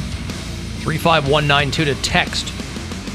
Indians are in Chicago tonight for the second of two against the Cubs. They shut them out last night. 4-0 was the score. So 8:05, they start up again from Wrigley Field. You'll hear all of that here on WMMS. Hey, Ricardo, what's going on? Hey, Alan, how are you? How are you, man? Good, good, good. Miss Mary? Hi. Mr. Bill? Hola. Ricardo, are you in Miami? No, sir. I live here in Cleveland. Who calls us from Miami? Is it another? You thought that it was from Miami, but it was me. So it was the only Ricardo that calls is me, I believe. He's never been in Miami. Somebody calls. I lived in Miami before. Yeah, somebody calls from Miami. Because Dustin, you did live in Miami? I did live in Miami. Not Miami, Ohio. Because Dustin from No. Dustin from Georgia emailed me and he goes, "Hey, we're going to South Beach. Where should we go?" I'm like, "I don't know." Dude, everywhere. It doesn't matter. Just it's beautiful out there. A little bit of a rich man's world and a goddess world, you know. Sure, yeah. If you'd ask me. There's a Kardashian within reach in every direction, probably. Right. Exactly. Yeah, $20 for a burger, you know. If you're going to party, party. Right. Yeah. But anyway, sir, feliz cumpleaños. Hey, thank you very much. Gracias. You can be making reference to the 90s like the 80s weren't a thing for you. Well, what were we talking about the early 90s? All the nightclubs that you'd go to where they had big bands. But that's also when but that's also when these guys were little, Ricardo. So I can't go back earlier than that with Mary and Poundcake. Well, yeah, but enlighten them. Enlighten them? Mm-hmm. Teach us. Ricardo, perhaps you're a new listener to the show. We don't really do enlightenment around here. I know. Oh, man. And a side note. Every time I get in the car after work, you guys are talking about food. Yeah. Oh, my God. It's insane. It's like I have to go and stuff. I get the Doritos. I have to go to Taco Bell. I have to, my wife is like, what do you heard this time? I'm like, they're talking about pizza. We're trying to make you. It's by design, Ricardo. We're trying to make you fat. Right. Yeah. Just like any other Ohioan. How are we doing so far? Everything's good. The wife is doing good. Summer, everybody vaccinated. Family okay. All right, good. What can I tell you? Working hard and hardly working as much. I'm hiking Mount Washington for the 4th of July weekend. Okay. That's Appalachian. Yeah, it's gonna kick my ass, but all right. Well, should be good. Good luck. So, you have fun in the West Coast, sir. Will do. Yes. Thank you, Ricardo. All right. Love you guys. All right, pal. Love you too. Here's Ricardo. Alan, don't forget about the Cherry Poppin' Daddies. Remember the Cherry Poppin' Daddies? Oh, what a great name. And there was Big Bad Voodoo Daddy. I think Cherry Poppin' Daddies were the ones that I actually met at work, or not the Squirrel Nut Zippers. Oh, not Squirrel Nut Zippers. I can't remember which was which. The Cherry Poppin' Daddies. I was big into the swing music of the early 90s. Or what was it? Probably more mid-90s. Well, Cherry Poppin' Daddies started in 89 and went for a few years. At least a decade. Oh, really? I feel like it, yeah. Probably more. I mean, they didn't have heat for a full decade. They had heat for one summer, probably. Alan, can you please tell the young kids about the history of the Zoot Suit riots? Well, I'm not that old. I mean, I remember my dad talking about it. He wasn't even born yet, but I remember because Mobile, where my dad grew up, was one of the cities where they were having race riots in the early 40s. And they had Zoot Suit riots. You had Mobile and you had Detroit and you had all these cities where you would have Zoot Suits were really popular in like the minority communities, like black kids, Latino kids, Filipino kids. And what you had, because in World War II, there were like, you know how they were rationing food for the war effort? Yeah. They were rationing fabric too. And Zoot Suits were these big, we've all seen them. I mean, it's like what he was wearing in the mask. You know, and used a lot of fabric. And so they called them Zoot Suit riots because, like, American servicemen would beat up these dudes in Zoot Suits. Basically, it gave them an excuse to beat up brown dudes. They said it was for this. They thought it was unpatriotic that they were wearing these suits that used all this fabric in a time where fabric was being rationed. But I think it just gave them an excuse to beat up brown guys. Because it was so they would strip them down and like throw them in the street in their underwear and burn their suits and all this stuff. So they were mad they were wasting fabric, so they set the fabric on fire. Well, you're not. How are they going to repurpose it? Once it's used. I mean, yeah. But boy, what to ruin a zoot suit like that? Awful, just terrible. But there were so many riots like that, Bill, during World War II. Any that had to do with hair? There were cheap weave riots in New York City and Beaumont, Texas. I Cheap remember weave riot! Punch a fat chick for some hair! Yeah, remember those? Philadelphia, they had strip club riots. I remember because of hepatitis, right? There was like a strain of hepatitis. Hepatitis strip club riot! Welcome John to the champagne stage. Yeah, hepatitis! Right. Short riots. Very short. Wasn't there like a vegan riot too, I feel like? There was, yes, in New Orleans, Louisiana. Strip club riot! I didn't know Boca made roast beef. So stupid. And thus concludes our the many riots. Of the Alan Cox Show / World War II. Right. Have you seen what Steve-O's doing? Oh, what's he up to now? Pubic hair. Yeah, he's making a Sasquatch suit out of dude's pubic hair. Oh, gross. Why? Because when you're Steve-O, you've got to ratchet it up. Are you coughing or are you okay? Oh, I thought she was puking over there. No, I don't know what that was. Because you have to ratchet it up to insane levels when you're Steve-O. When you've already fish hooked your eye and stapled your balls to your leg, and I thought he was off that stuff after, Oh no, he's just off drugs. Yeah, he's off drugs, but he's still a crazy he's still person. Steve-O. Right. Yeah. This is his livelihood. Okay, I'm sorry. My apologies. I thought he was doing stand-up. He is. That's sort of.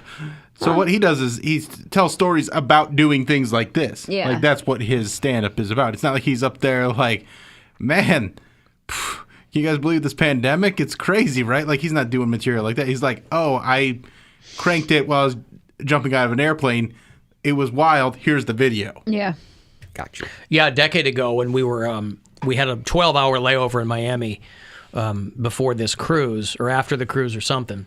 And there was this part of wherever we were called Coconut Grove or something, and there's an improv there. And we walked by, and it said, Steve-O! And I was like, Steve-O's doing stand-up? Mm-hmm. But it's just telling the stories from when he was on Jacket. And he'll sell out everywhere he goes, Keeps Anyway, people known. he's working on a homemade Sasquatch suit. He's been working on it for more than 2 years now. It's going to be made completely out of dude's pubic hair. And so he's had guys line up, and he shaves them. He's had open calls. He has pube shaving parties where the only requirement is that the guys have to be at least 18 and bring their own razors. And then he collects them in large plastic bags and is creating a Sasquatch suit.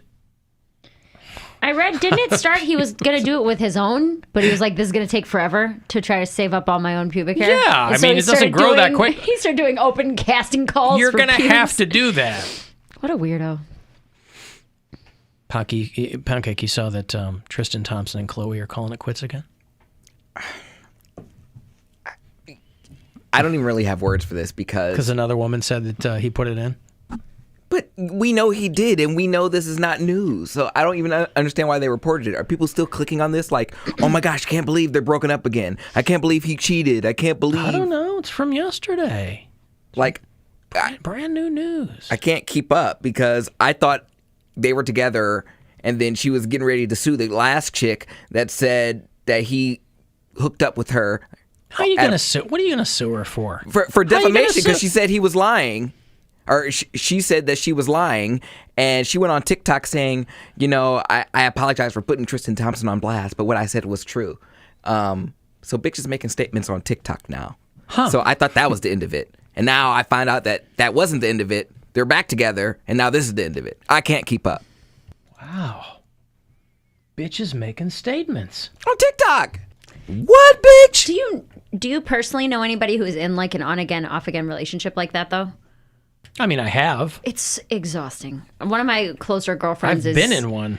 Dude, one of my girlfriends is in one, and I'm just like, I don't want to tell her, I don't want to hear about it, but it's like, several times a month I'm getting a call about how you guys broke up. I was gonna say, what's the longest? Hysterical, and you're crying, Shouldn't and you have don't know kids, what to does she? do. No, they don't That's have kind kids. of thing when you can do when you have nothing but time to focus on yourself. Yeah. What's the longest stint that they have been broken up for? 8 inches.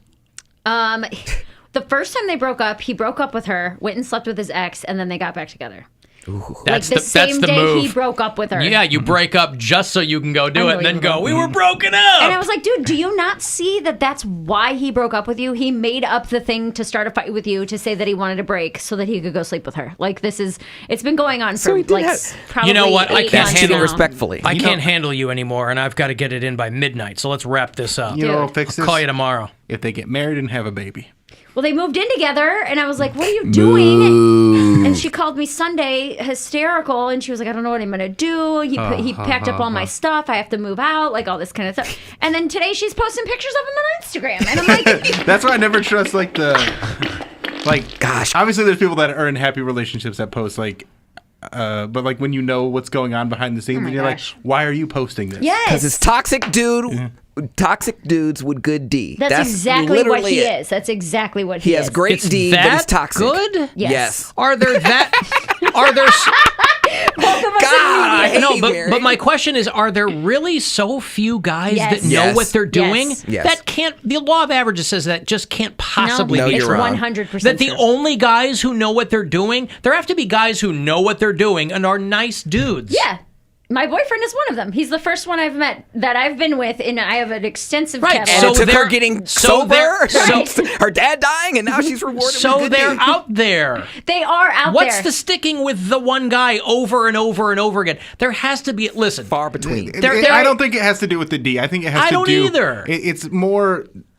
they're into the toxic traits. They're They they like the drama. She's told me how good he is in bed and how hot he is, and that's most of the reason why she sticks around. Well, then she's She a has said moron. that. There's plenty of guys dudes who know you what guys, they're doing. You need to. You don't know, and from two people who have hoed around quite a bit, there is not that much good D out there. Okay, here's all I'm saying, and maybe Bill is along the same lines, okay? I know what I'm doing. Okay. I'm good at what I do. Sure. I've been dumped 1,000 times. Yeah. And not even for someone else. They just found better.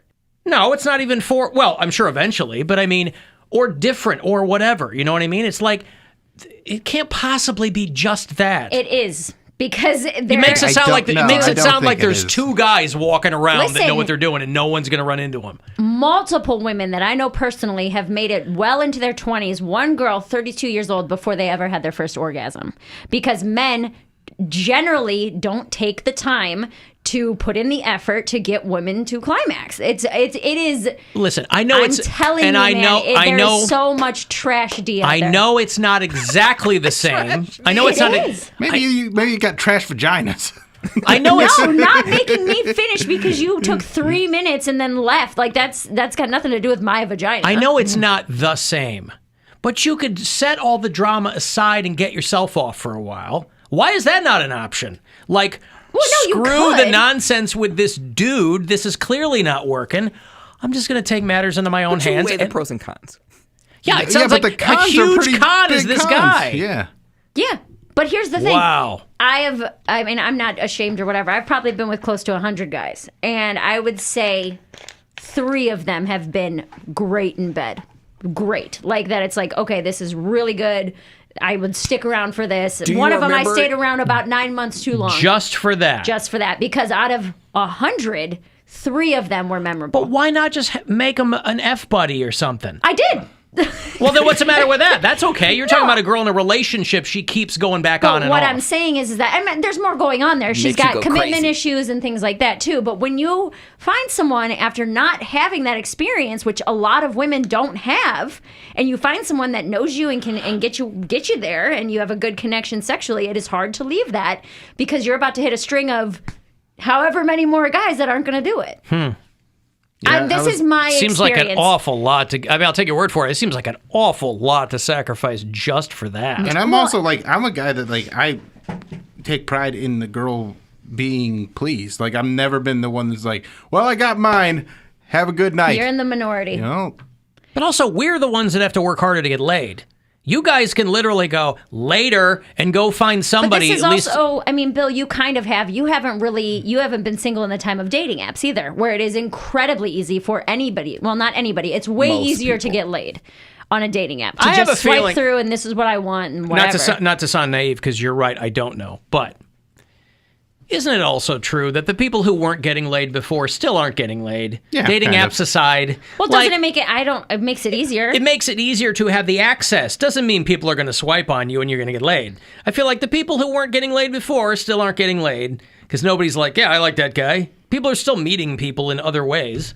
Yeah, but it's not like guys who were never having sex are now neck deep in poon because of dating apps. It doesn't have to be neck deep, but it's easier than having to go up and talk to somebody. Like I was someone that was like later to sex than most people, so when I started doing it, I wanted to do a good job. Like I read a book. Like I read a book. Yeah, I Not was even like a I wanted to paperwork know. guy, reading a book. I read a book. I was like I want to know what I'm doing down there, and it made me like it built up my confidence because I'm not.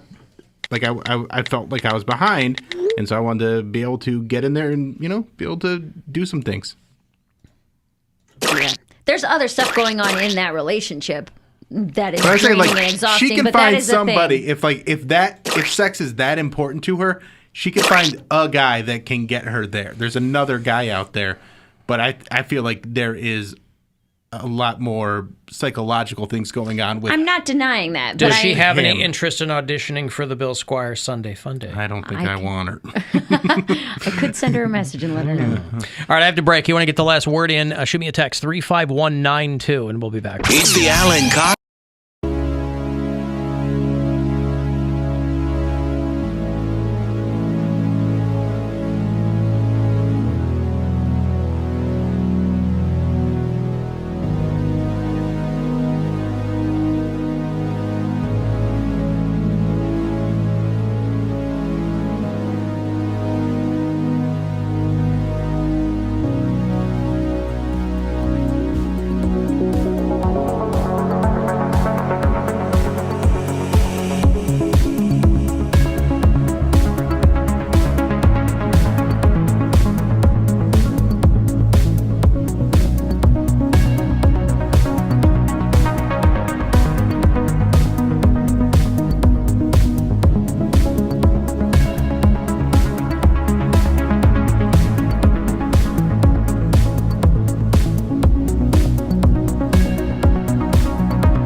Cox Show on 100.7 WMMS. Okay, we got to roll. Thanks, everybody, for the gifts and the cards and whatever else. Thank you. Yeah, happy birthday, Alan. Makes an old guy feel good. What do you got coming up, William? This Saturday, I'm going to be at May Halls in Lakewood, 7:30 p.m. and 9:30 p.m. You can get tickets by going to my Instagram or Twitter and clicking the link in the bio. You can buy the tickets in advance for $15 or at the door for $20. And then follow me on those social media outlets. And then new episode of the Bill Squire Show is going to drop this Friday. You can check that out on YouTube or iHeartRadio or wherever you get your podcasts. May Halls is near Mahal's? Yes. You can't miss it. It's right next door, right? Yeah, if you go to Mahal's, you'll definitely run into Mahal's. All right. Poundcake? I'm just at Radio Cody B on Twitter and Insta. Okay, cool. Thanks, guys. We will be back on Monday. So thank you very much for listening. And don't forget. Say what? We're putting whatever song you close out the show with. Yeah. Will be at AlanCoxShow.com. Oh, good. Yeah, right. So good. People are excited about that. Excited. Okay, good. Okay, so the show on iHeartRadio, you can listen to it there anytime. I'll be podcasting the sum of shows as well. And Weekend Cox is always Sunday mornings 8 to 10, which is 2 hours of the best stuff from the week. That is available in podcast form as well. And you can leave a message anytime you see fit. The After Hours line is 216-986-8903. And that's it. You can always watch the show, too. Our YouTube channel is The Alan Cox Show. And Indians in Chicago, second of 2 against the Cubs tonight. It's coming up in a little bit at 8:05. Pregame 30 minutes prior.